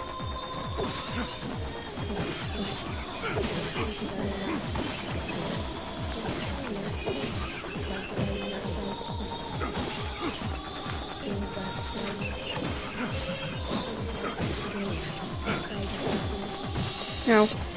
Where'd you go? Come back.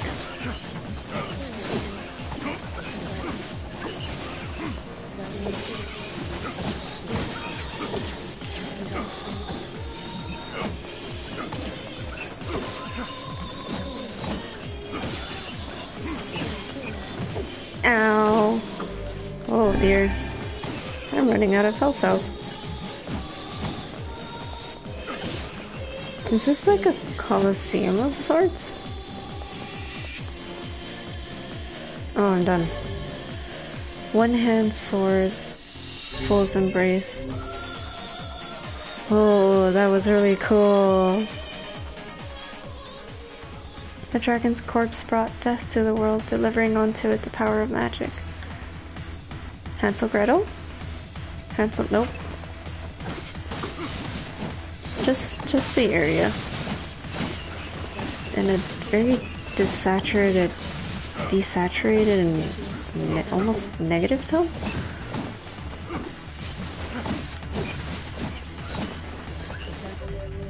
Okay, so I don't get EXP from this, but I also have to kill all the enemies.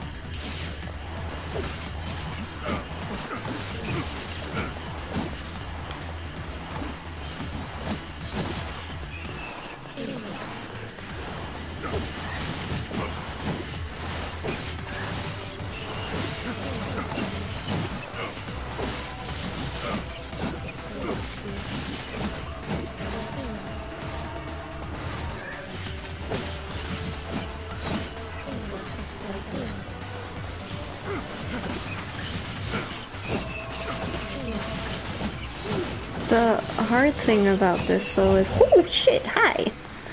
It's the shades are just as desaturated as they are, well, they're just as black as they are in the normal game. So like it's really hard to see them.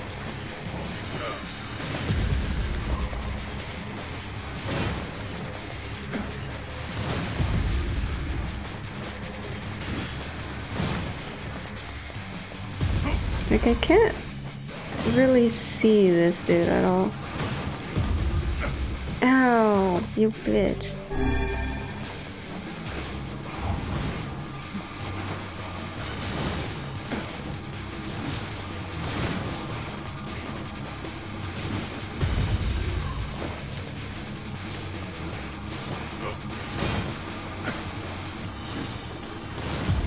No, run away! Stop! Oh, damn it.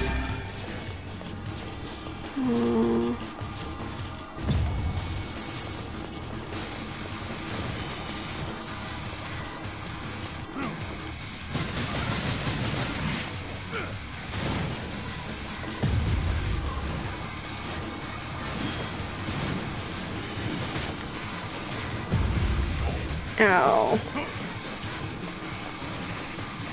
むずいなぁ。Oh.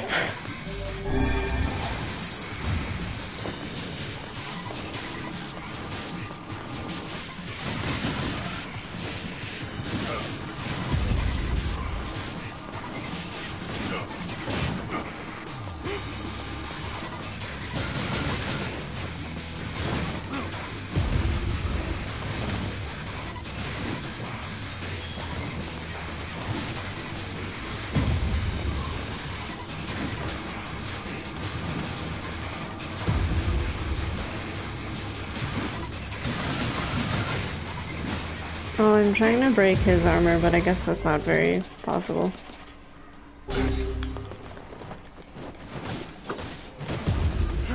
Ow, pain.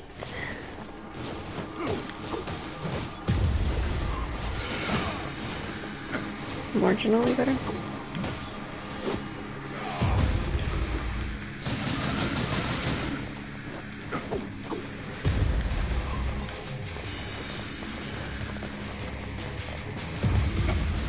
What? I backed him into a corner. He needs to come over here. Come on.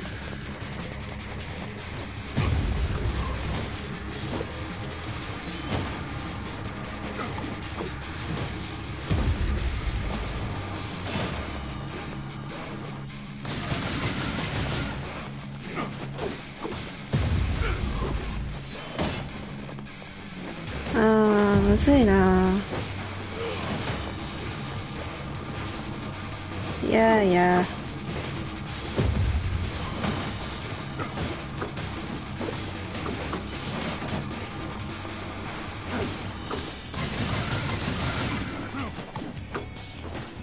待って、あ、What level are you? 31.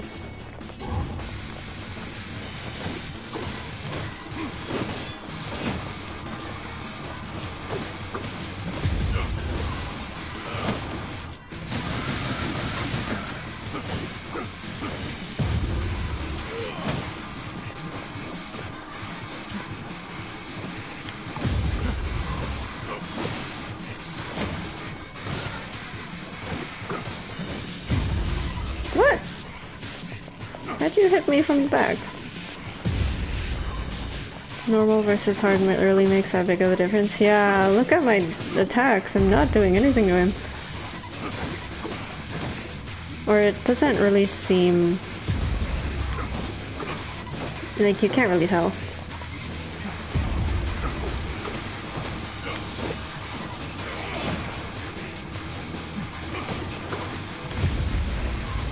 Ow, bitch. Nope.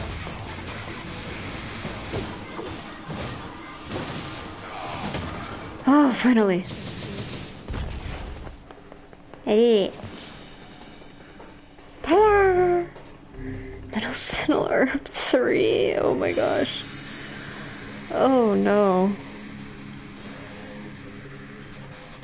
The black sickness stains the future. They journey to return as soulless vessels. Hello.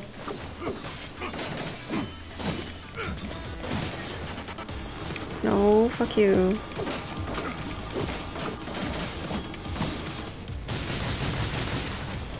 Did I not hit him?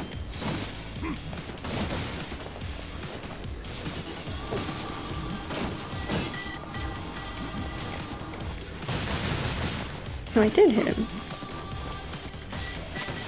Yeah, hard mode, it feels like you really have to rely on the finishing combo. Finisher? Finisher. Because otherwise they stay alive for too long.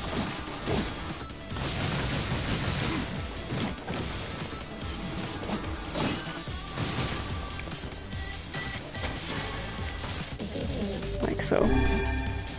Also, I have 1 health salve left.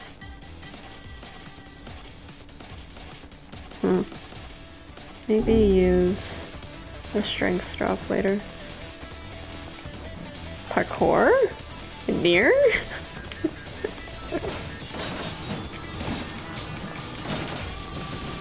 What?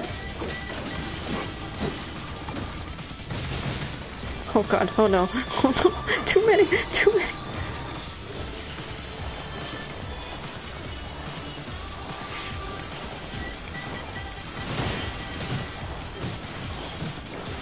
What am I getting hit by?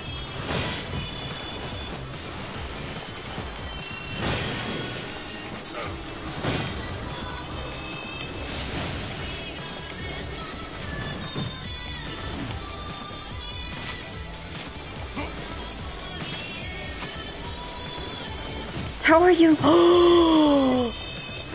Finisher doesn't kill them!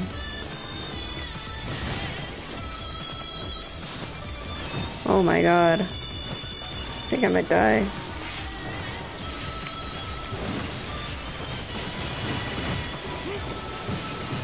Oh god! Wait.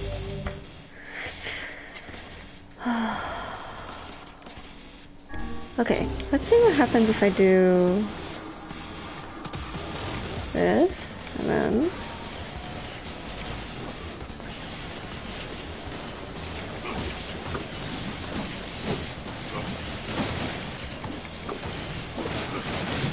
Oh, well, okay, well.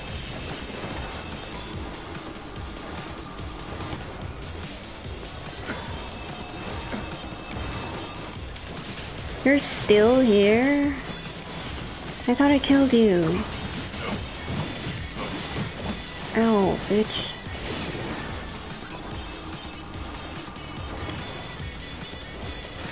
Get finished but gets up anyway, yeah.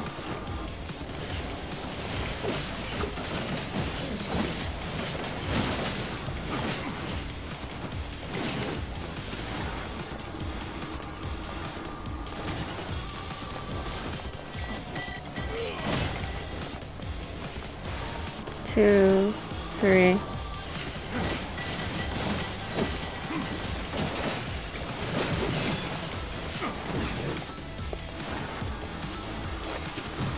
Ow, bitch. Oh no. This is very, very scary.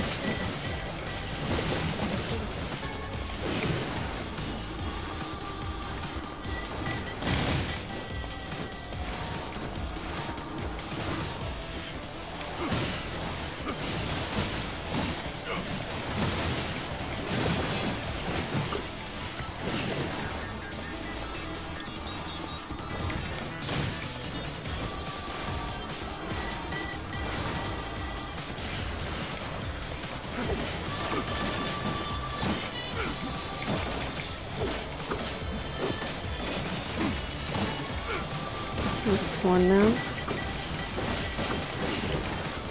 No, you don't. Wow. I really have to take my sweet time with this.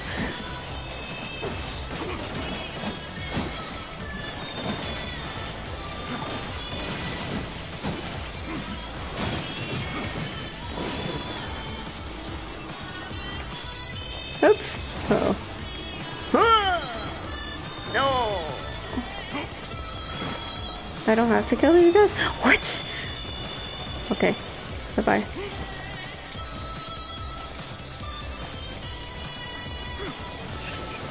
Just run through here? Go away, goodbye! If I don't have to, I'm not gonna. Oh, shit! Oops.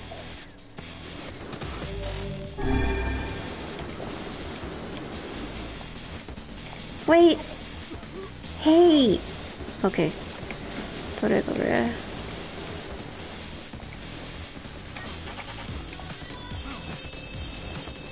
Oh! Shit. Okay, I have to kill this dude.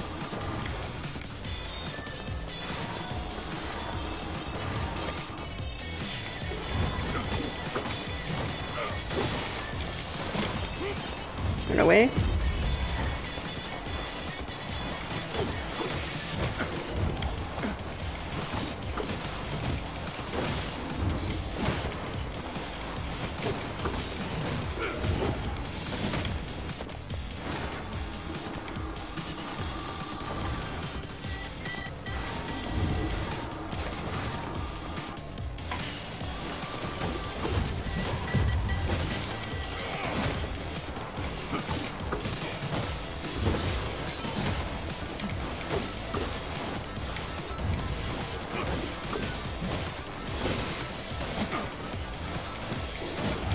Oh, jeez, press the wrong button.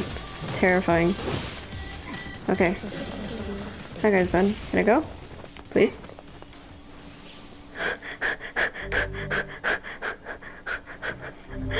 I'm so scared. Oh my god. I obtained the Kabuki outfit. You earned 1,000 experience points. Obtain medicinal herb ×3. Hey! Ooh, 2 doors. What is this? You only have to go halfway through door 2 for fool's limit. Is there a difference which door I take? It's Grandpa NieR! Wonder if they asked the original VA to come back for this. I just noticed he has tattoos. Different gauntlet? Oh. I'm gonna pick this one. Oh. Wait. This door has already been completed. Oh, I see. I see, I see.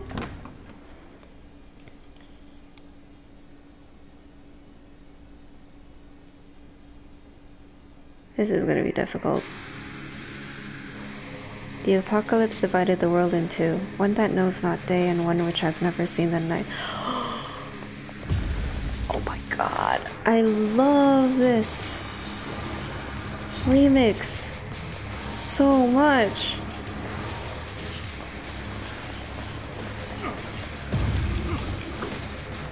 He's too short. Magic spewing that. Are you kidding me?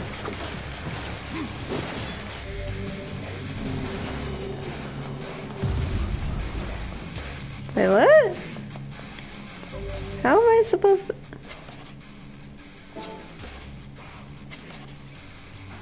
Blade-wielded tiger is not allowed.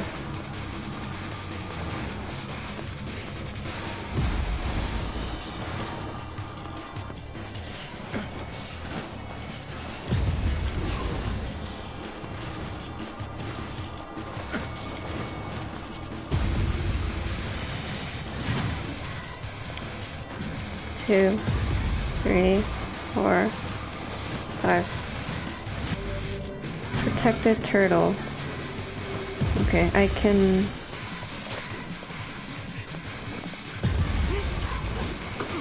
hit him again. Evasive now. Okay. This is mean. Ow! Holy shit! Okay, well. Ow! Ow! Pain!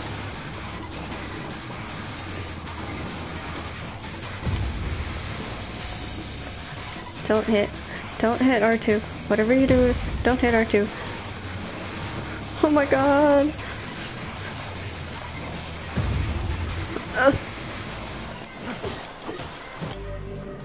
No leaving! What?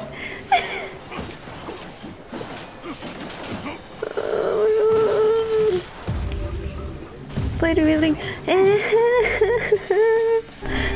Itai. Running the fuck away.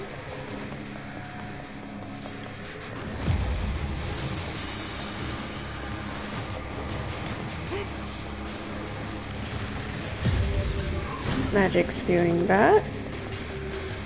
So I can do this again.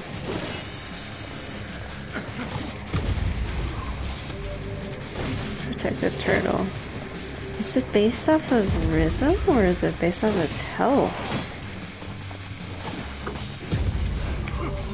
Magic spewing that.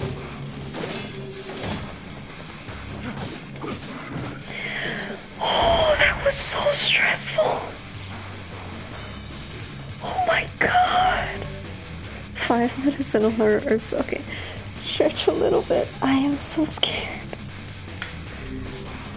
This music will.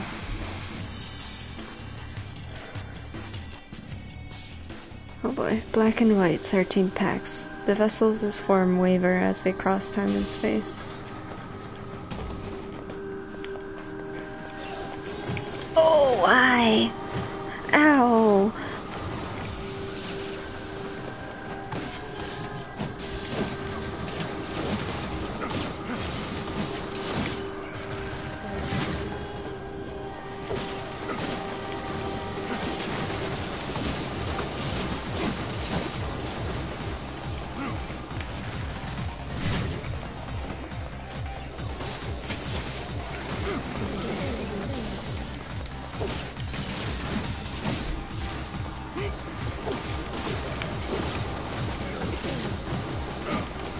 Oh my god! Ugh. Why do they hurt so much?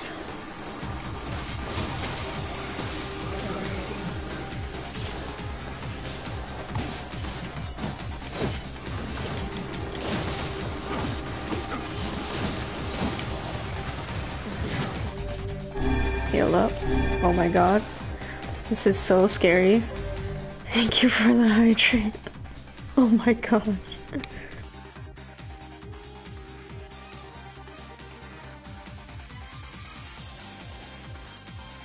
I should probably have come here later, but where are we going?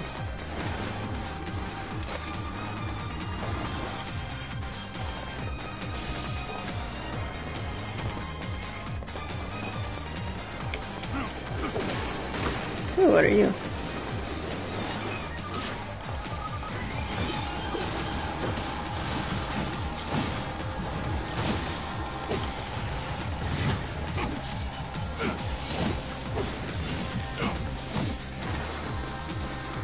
No, you don't. No, you don't.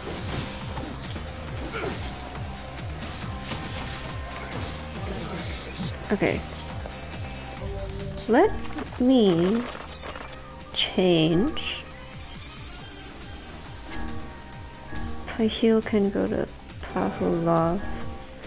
This guy, can I change this to armor break? No. No, it's either item drop rate or, excuse me, other things, I guess. But they don't drop anything. Guess I could just do weaken for heck's sake. I don't know. Am I going the right way? I think I'm going the wrong way. Box.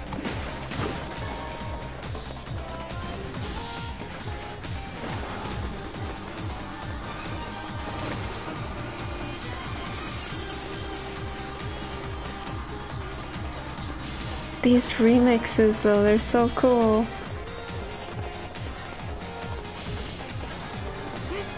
Let me through. Where am I going? Let me... Hello? What? What?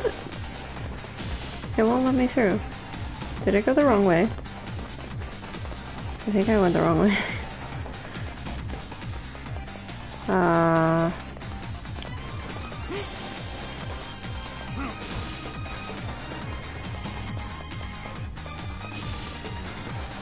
I don't know where I'm supposed to go. What are these? I can get titanium alloy from here? Okay, well it doesn't want me to go that way. Your first mistake was letting somebody who's directionally challenged in here. Oh.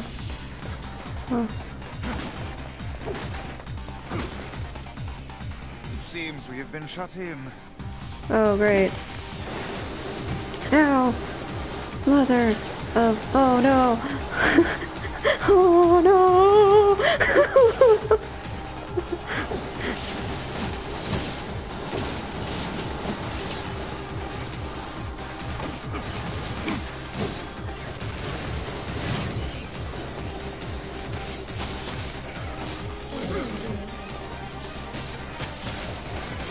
Oh, wait. Phoenix Spear has an extra for their finisher.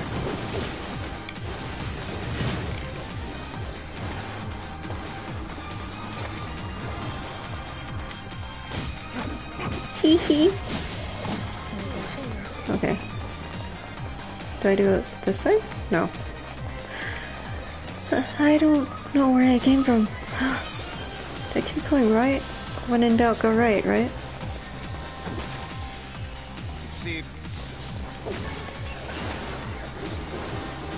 No, no, oh my god, why are there so many?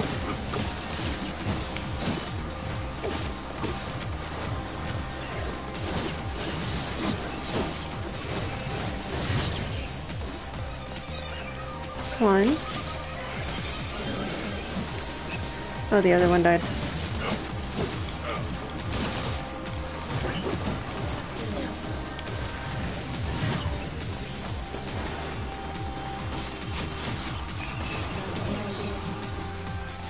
Oh my gosh, wall is such a lifesaver right now.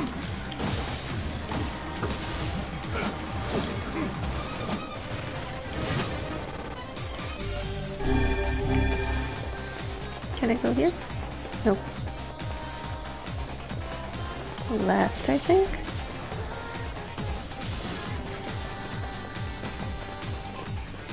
I don't know where I am going.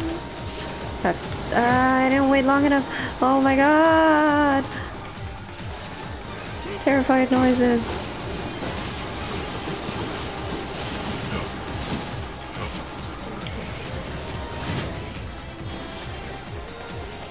One. Two. No, fuck.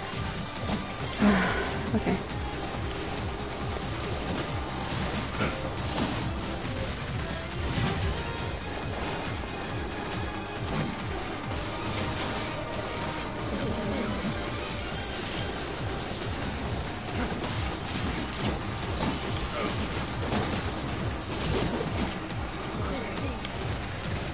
Why are they blue?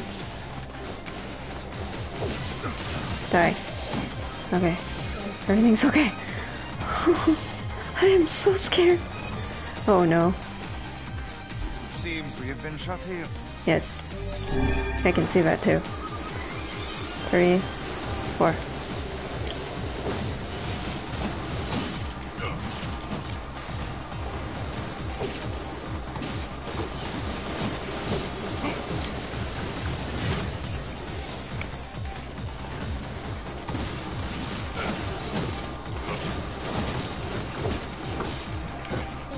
There's one more somewhere. There he is. Finisher? Oh, God! Ugh.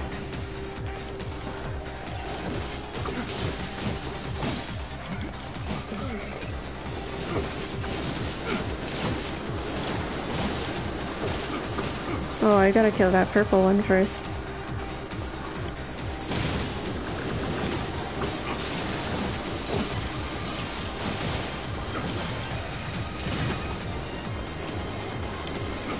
Oh my gosh, I punched you with full strength and you still didn't die, what?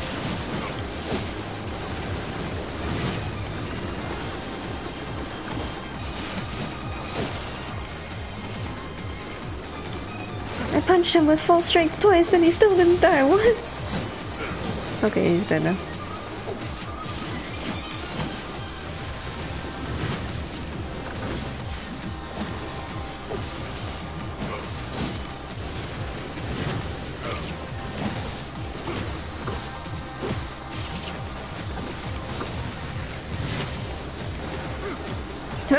No!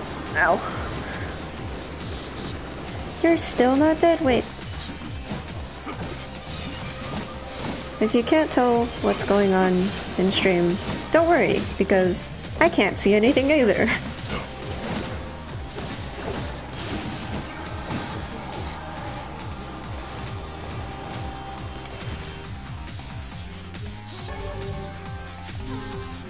Center herb 5. The mailbox was empty today. I hope I get a letter from NieR tomorrow. The song of man has been drowned out. In its place, the scream of something inhuman. This is so cool! But also, I am so scared!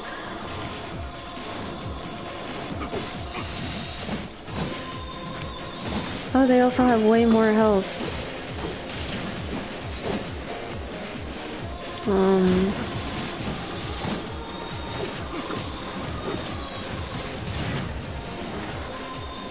A lot more health.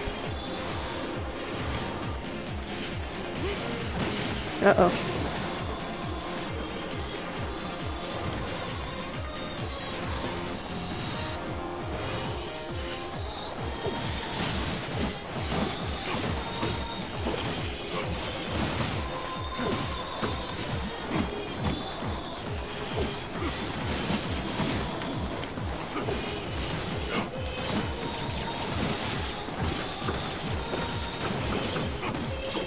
Uh-oh. Oh no. Run away! Oh my god!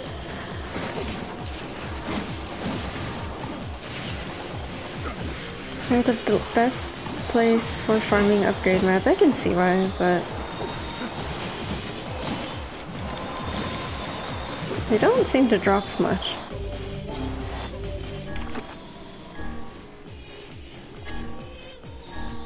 Maybe if I keep it at item drop rate, but they still don't seem to drop much.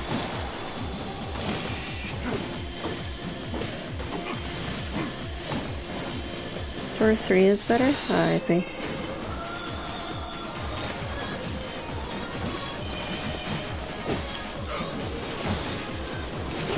Die!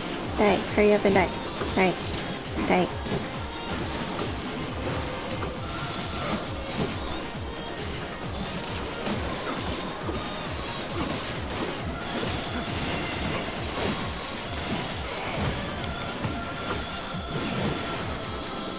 Two, three. Wallin Whirlwind is so good.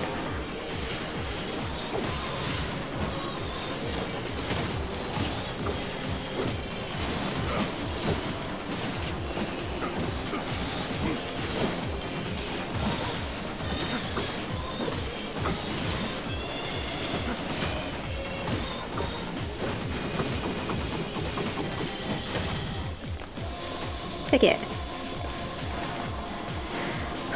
Okay. Let's keep going.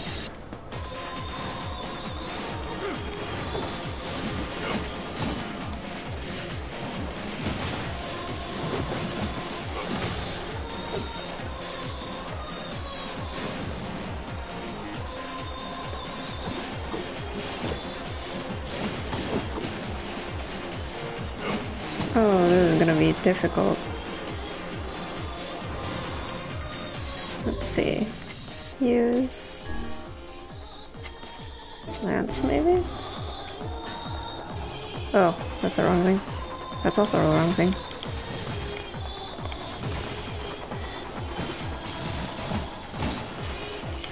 So I use one Lance. I drop him. Oh, they're everywhere. Okay. Lance.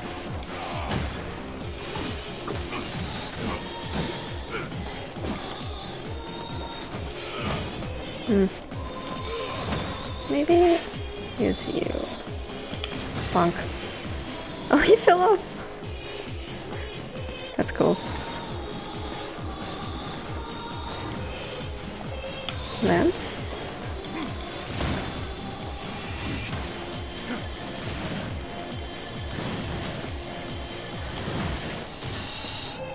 That's the wrong thing. That's also the wrong thing.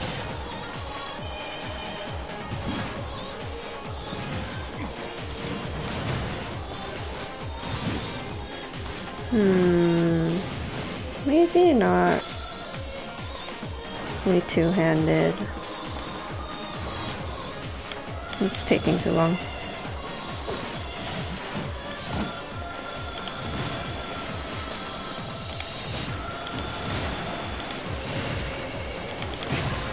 Oh my god.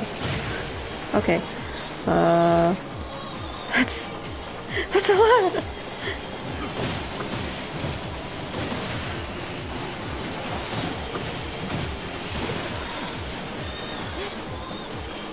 Three, four, and then 1, 2, 3.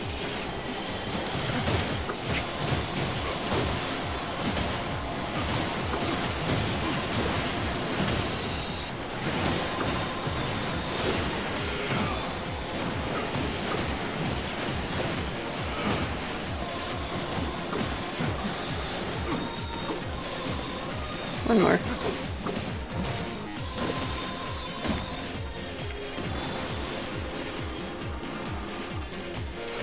Oh, I'm done. Nice. Fool's Lament. Yes. Okay. Here we go. Shake it off. Stretch.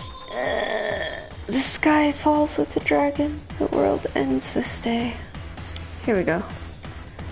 Moment. Pog. Okay, what is this? Oh, it looks so cool! Look at that! Yo. so cool. Also, the music is really, really cool. Let me see if... What's the mat? I think it's Pavlov? No, armor break. Armor break is down here. And this one is still a shirt. Not a shirt. Which one was it? Oh, Hesra. Okay, let's see what happens if I do this. It shines! It's shiny! It's shining! Guys! I'm so happy it's shiny! You can't really see it. Let me... Wait a second. Okay, look, look, look, look! It's shiny! That's all I care about! Oh, wow. Okay. Back to Phoenix Spear.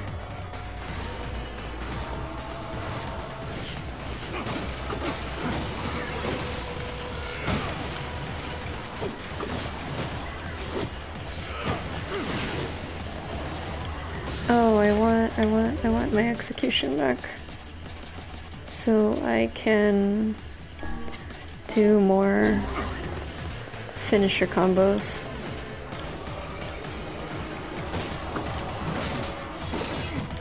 Ow! Mother of... Jeez. Okay. That's a lot of them.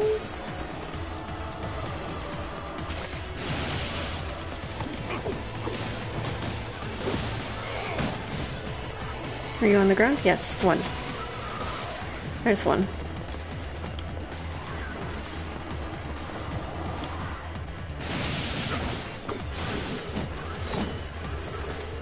One.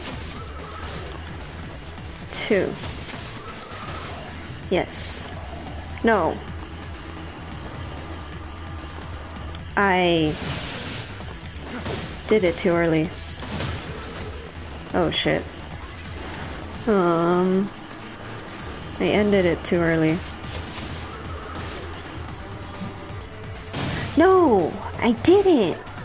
He got up after the finisher! That's bullshit.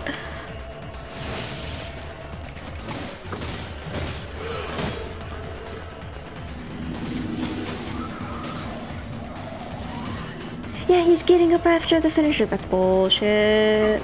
That's bullshit. That is bullshit. That's bullshit. I only have one Damascus steel on me right now. Why won't you die?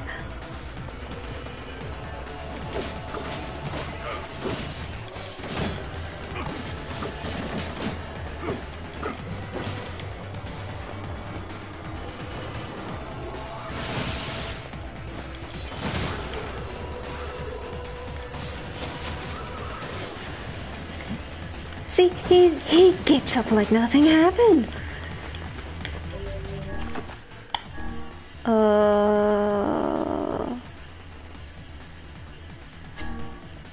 I have a better magic power? I do not. Smile.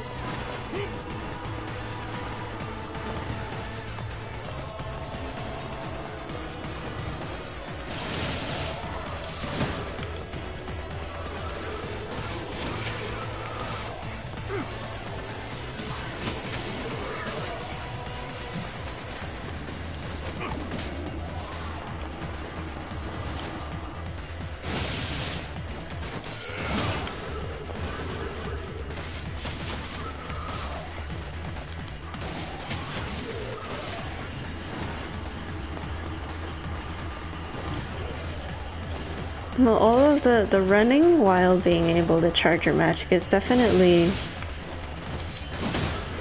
makes this more viable. What I'm doing right now.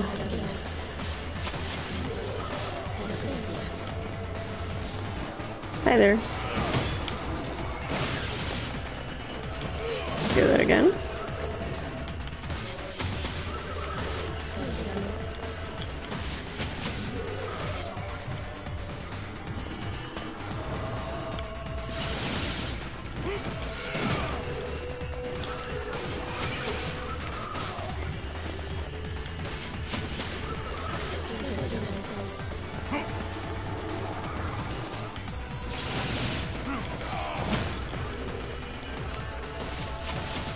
Just spamming finishers because I think that's the hardest hitting thing I have right now.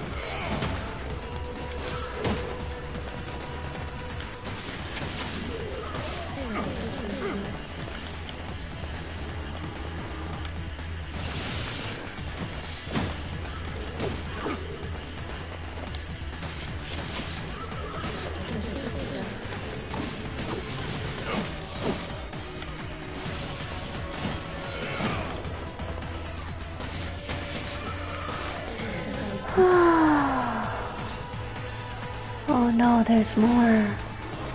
Okay. I waited. I didn't wait long enough.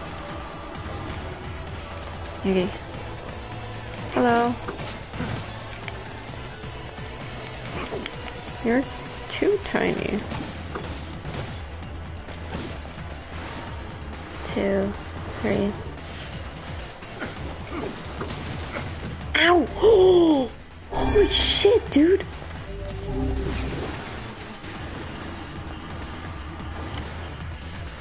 Does execution work on you? Yes, it does. Can I just finish her?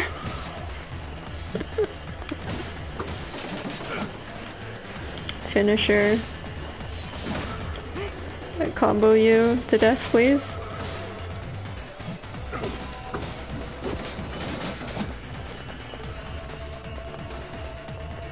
Oh, there's 2! Oh, there's 3! Oh my god. I'm scared. I'm very scared.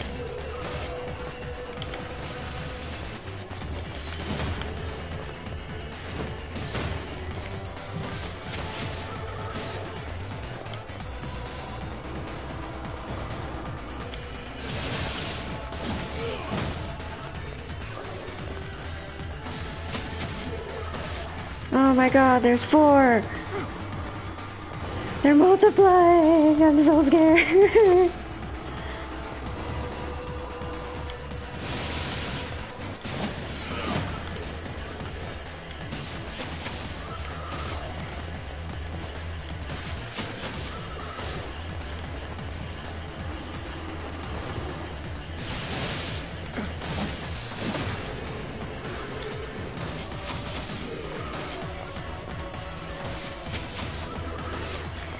Oh dear. Oh my god, there's 5 now!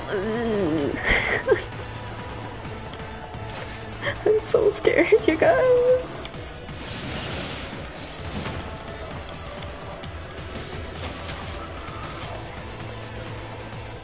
I can't even tell which one's the first one that came out.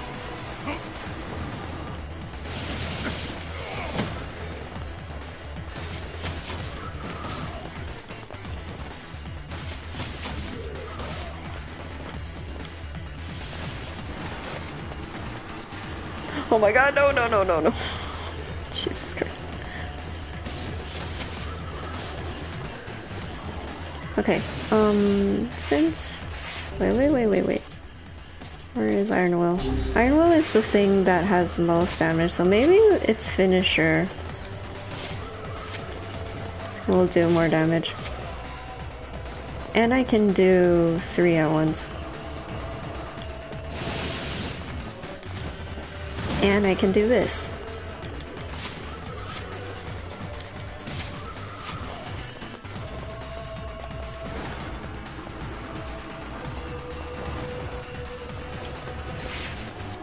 Except I'm running out of magic.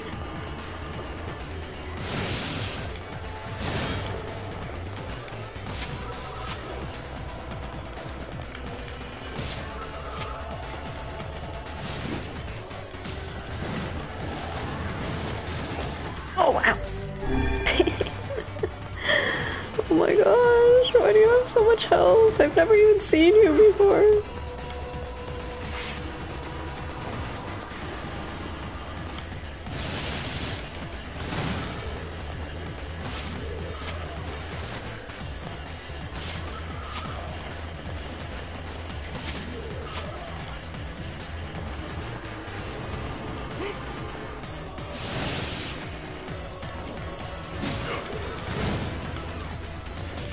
Ow!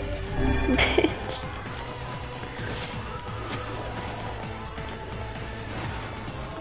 I'm so scared.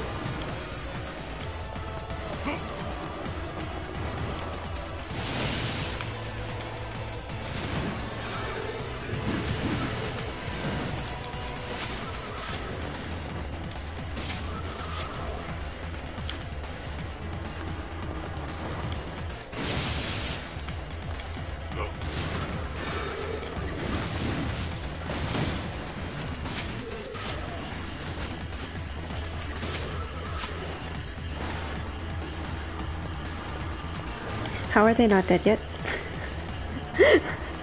They may as well be mini bosses.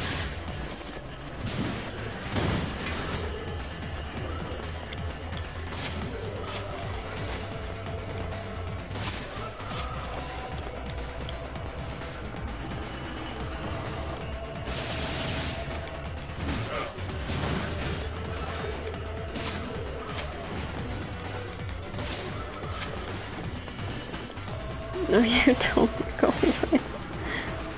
How are you not dead yet? Please die already.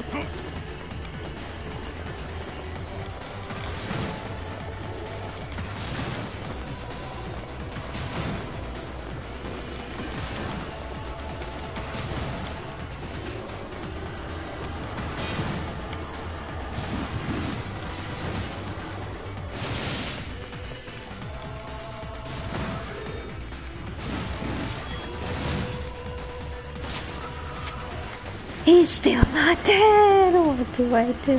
What do I do? Oh my god.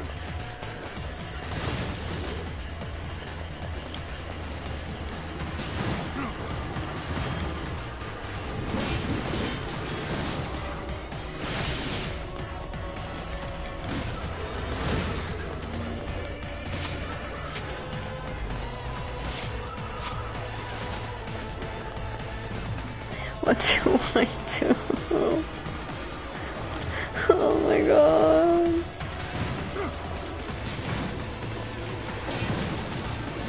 Oh, ow, ow, ow. I'm gonna die. I'm gonna die.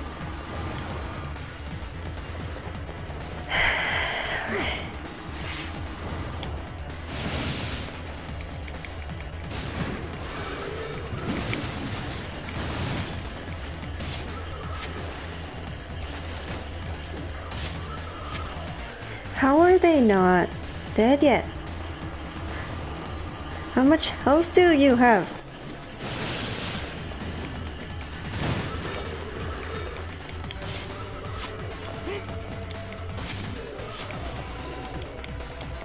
How much health do you have, sirs?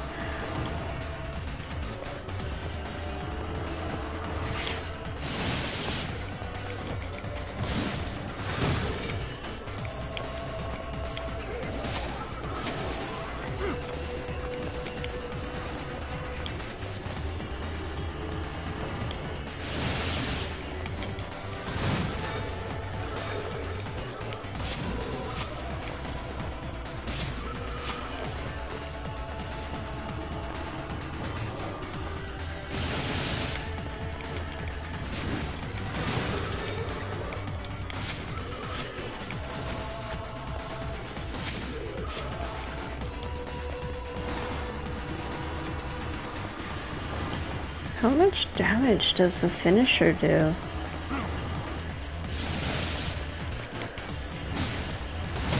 I'd be using this maybe.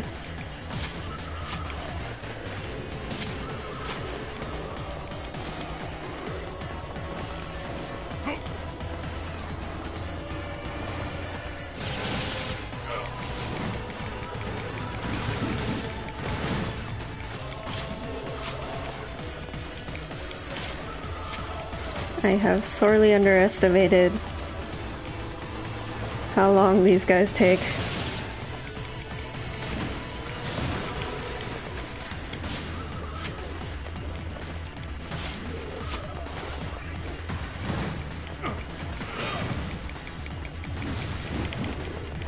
No, no, no, no, no greed, no greed.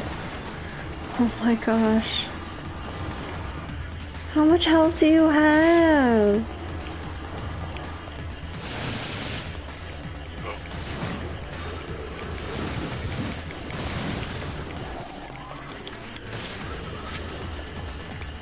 I can't even focus one of them because we all look the same.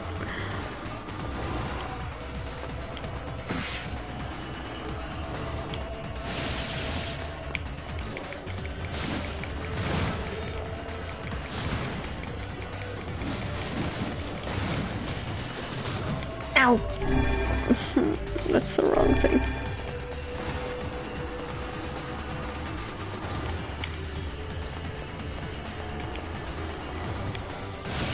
At least the music is good.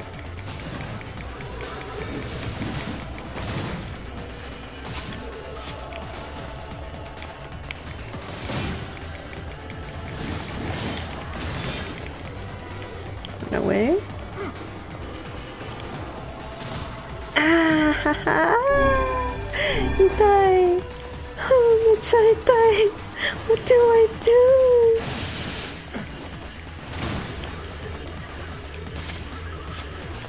It feels never ending. Oh, one is dead. Oh, that's one down, 4 to go. There's an end to this?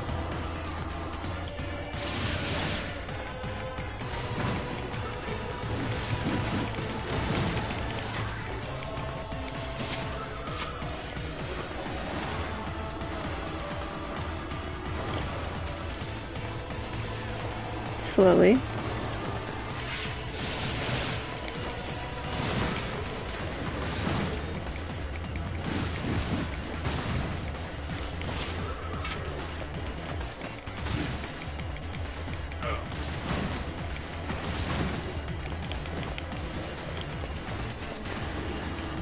Three. Bonk. You there, sir.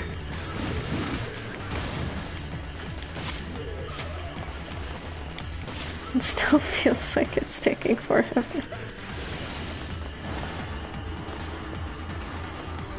Do that. Finisher, because why not?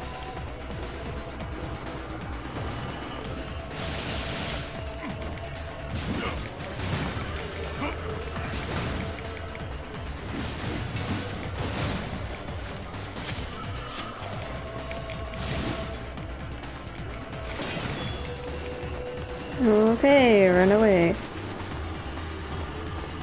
Oh my god! No. 4 of them. Okay.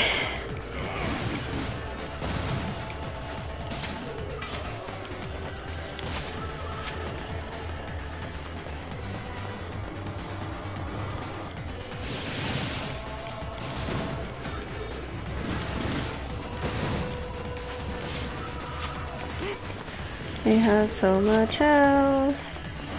Oh my word.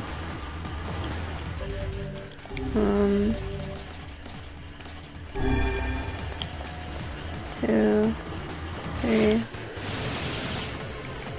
This guy.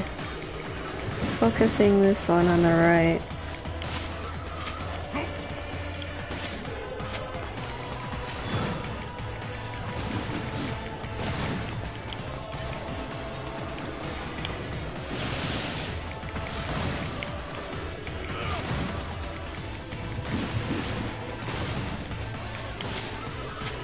Okay, he's dead. Oh my gosh. I have to use strength capsules? Seriously? This guy. And this, because my camera is everywhere.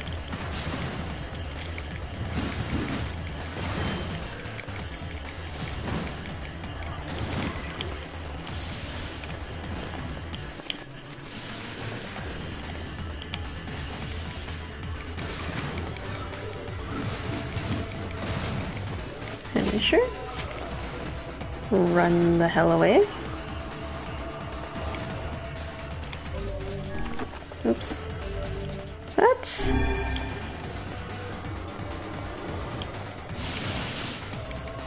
Guess something only hard mode would need. Strength capsules just to kill things.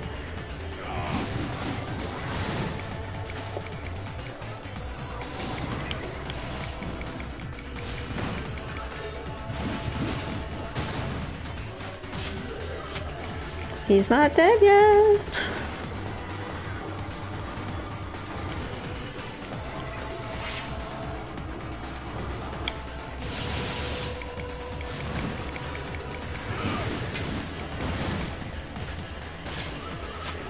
Okay, he's dead now.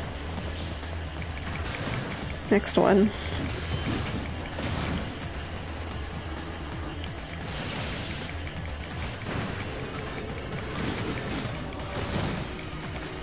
Finisher.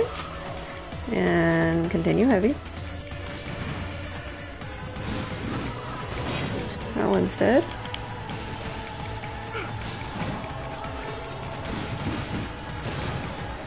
Finisher in the middle.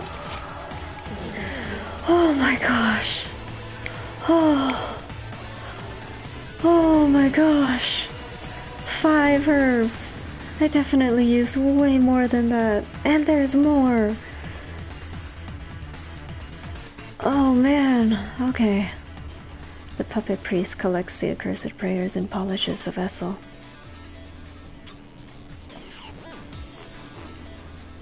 Oh man. What? What?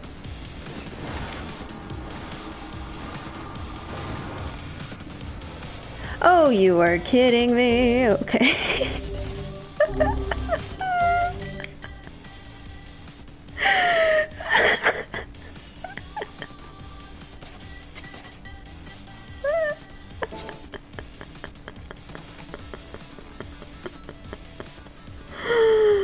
Of course, NieR decides to suddenly become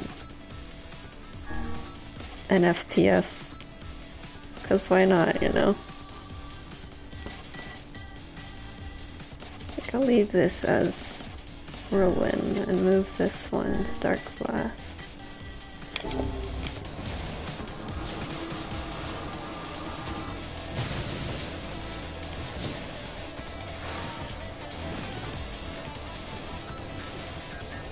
Oh, they just need one hit. Okay.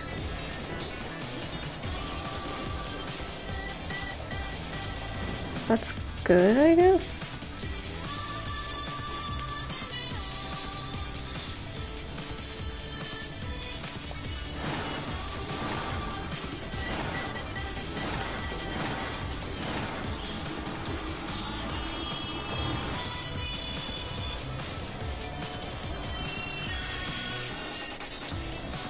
This is hilarious.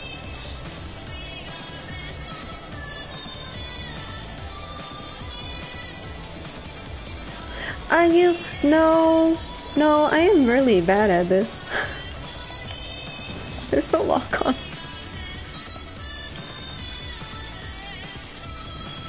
How the hell? What am I supposed to be doing? Do I have to keep going around until all of them die?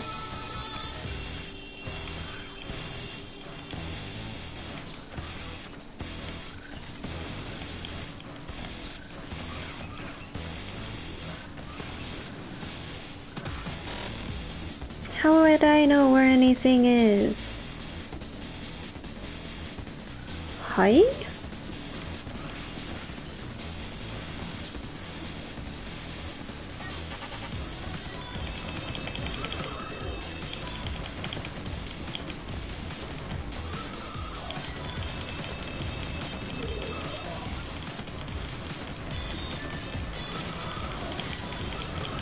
What isか?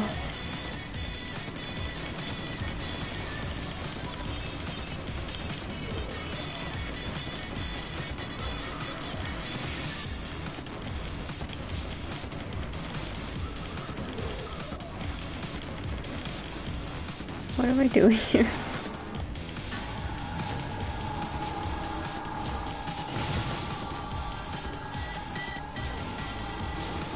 Can I hit him from here?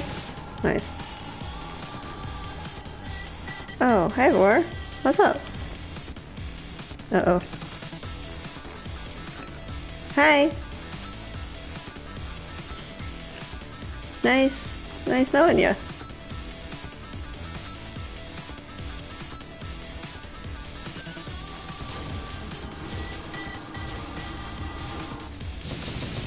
Oh, you're kidding me. I can't reach him! What do you want me to do? Can I move forward to make this faster? No? Okay.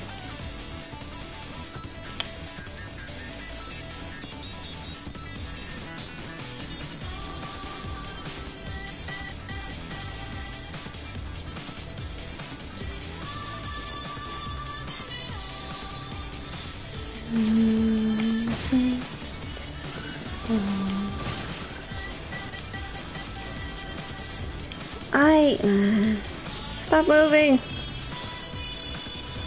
Oh my god, why are there so many?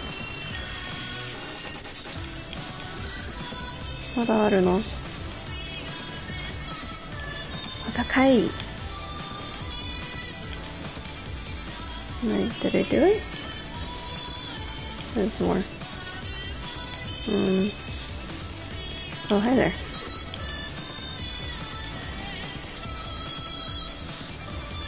Why, hello there. So many bats. Oh, I finished it. Obtained the samurai outfit. 4,000 experience points. Oh my god. Okay, I think that's enough gauntlet for today. No, thank you.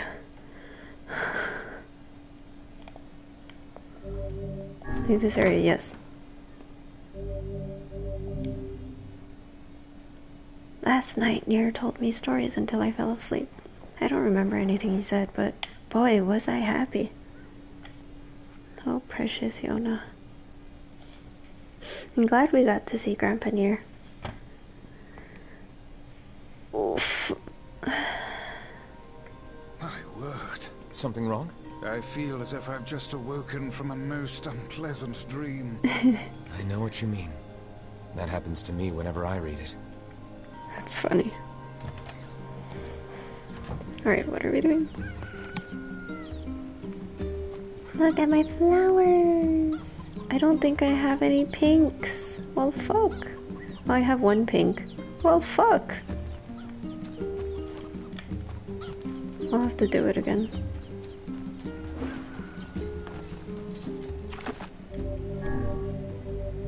What are we doing? Talk to Devila and Popola. Right. I have to change these back to evade. Hey. Oh, hi. I kinda thought you'd never talk to us again. I understand you're doing this for the village, and that you don't have a choice. Pretty much, yeah. But look, why don't you go talk to Popola? I think she wanted to discuss the Shadow Lord with you. I'm headed there next. Oh, and Devila? Yeah? Sorry about yesterday. I shouldn't have lost my temper like that. You don't need to apologize. Anyone would be upset when their friends are hurting. Let Emil and Kaine know that we're sorry, alright? Alright.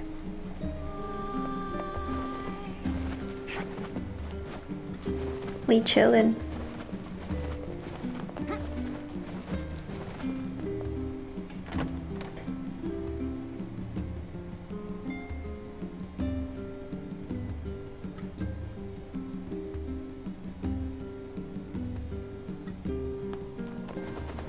Do you say anything new? I think it seems... Nope. Let's go. Hi. Popola? Oh. Hello. Look, I want to apologize for Stop. You didn't do anything wrong. Yeah, but neither did you. You're just trying to protect the villagers. And I'd jump down your throat for it. It's very kind of you to say so. Regardless, please don't let it trouble you. Ahem. I believe there was something you wished to discuss with us. Oh, right. Yes, about that. You know about the lost shrine, right? The temple where I was first discovered. That's it. Well, it seems that the Shadow Lord's lair is connected to it somehow. Oh, it was right under our pages the whole time. But the bridge that leads there is unusable. Oh no. So, take a boat. A boat? Yes. The canal's finally been repaired. It took a lot longer than expected. What with the shades and all. I also asked them to provide a boat at the path to the Lost Shrine's back entrance. The ferryman will let you use it free of charge. That should make it easier for you to move from town to town. Thanks, Pope. I feel like you've done so much for me. I'm really... All right. I'll see you around. And for the love of everything, be careful. Okay, bye. Whee!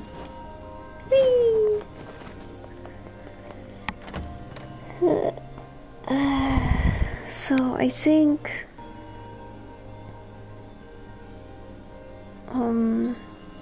what changes is mostly when there are shades involved, because Kaine has a shade in her. The path above the entrance to the shopping district. So those things should change. To know the canal is finished. Hopefully this puts our days of running all over behind us. The faster we can move, the faster we can save Yona. Let's use it as often as we need. Where are we going again? Back entrance to the Lost Shrine. Yes, yes.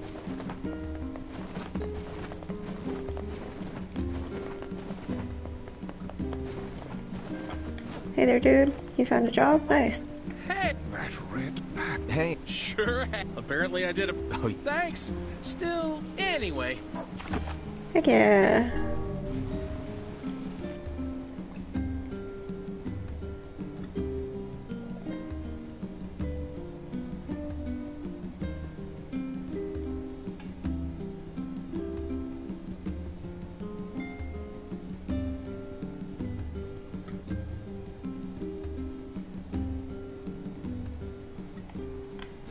The Lost Shrine's up at... as well as the... Let Let's go. Do you think I can finish this in 3 minutes?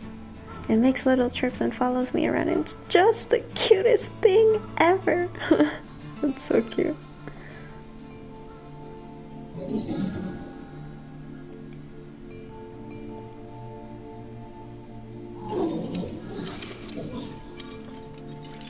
What do you want? Go away, dirty, defective swine. Not like you. I'm different. I don't think we can finish this in 3 minutes.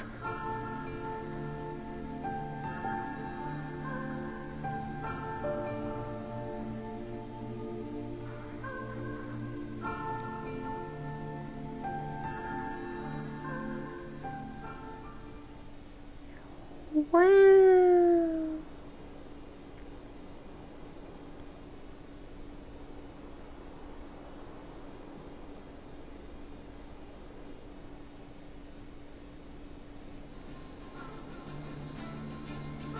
So, actually, we are going to go back to the village.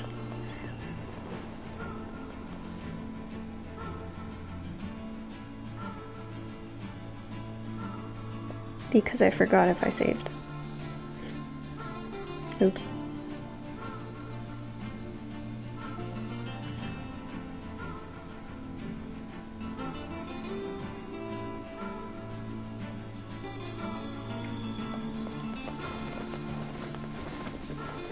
Hey, Oh dude. there! Bring me back to the village, please. And we are going to stop here for today.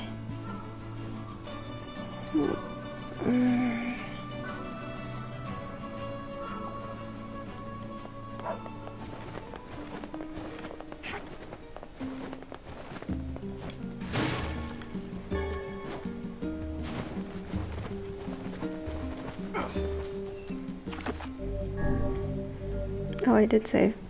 thank you so much for hanging out. That was really fun. And just in time, because I think my bitrate is going crazy again. Thank you so much for coming to stream. That was a lot of fun, and I can't wait to hear what the shades have to say. Remember, it's all downhill from here. Let me quickly check Discord, but I am pretty sure we will not have raid. Raid is basically cancelled until we find a new code tank. But yeah, thanks for coming, and I'll probably see you tomorrow. Let's see. Here's my Twitter for when it's off stream, and I'll announce when I stream and stuff. And if you want to use the emotes on Discord, I have a Discord. It's called No Lurk, Only Emote. And as always, stay happy, stay healthy, and stay safe. And I'll see you next time. Thanks for hanging. Goodbye.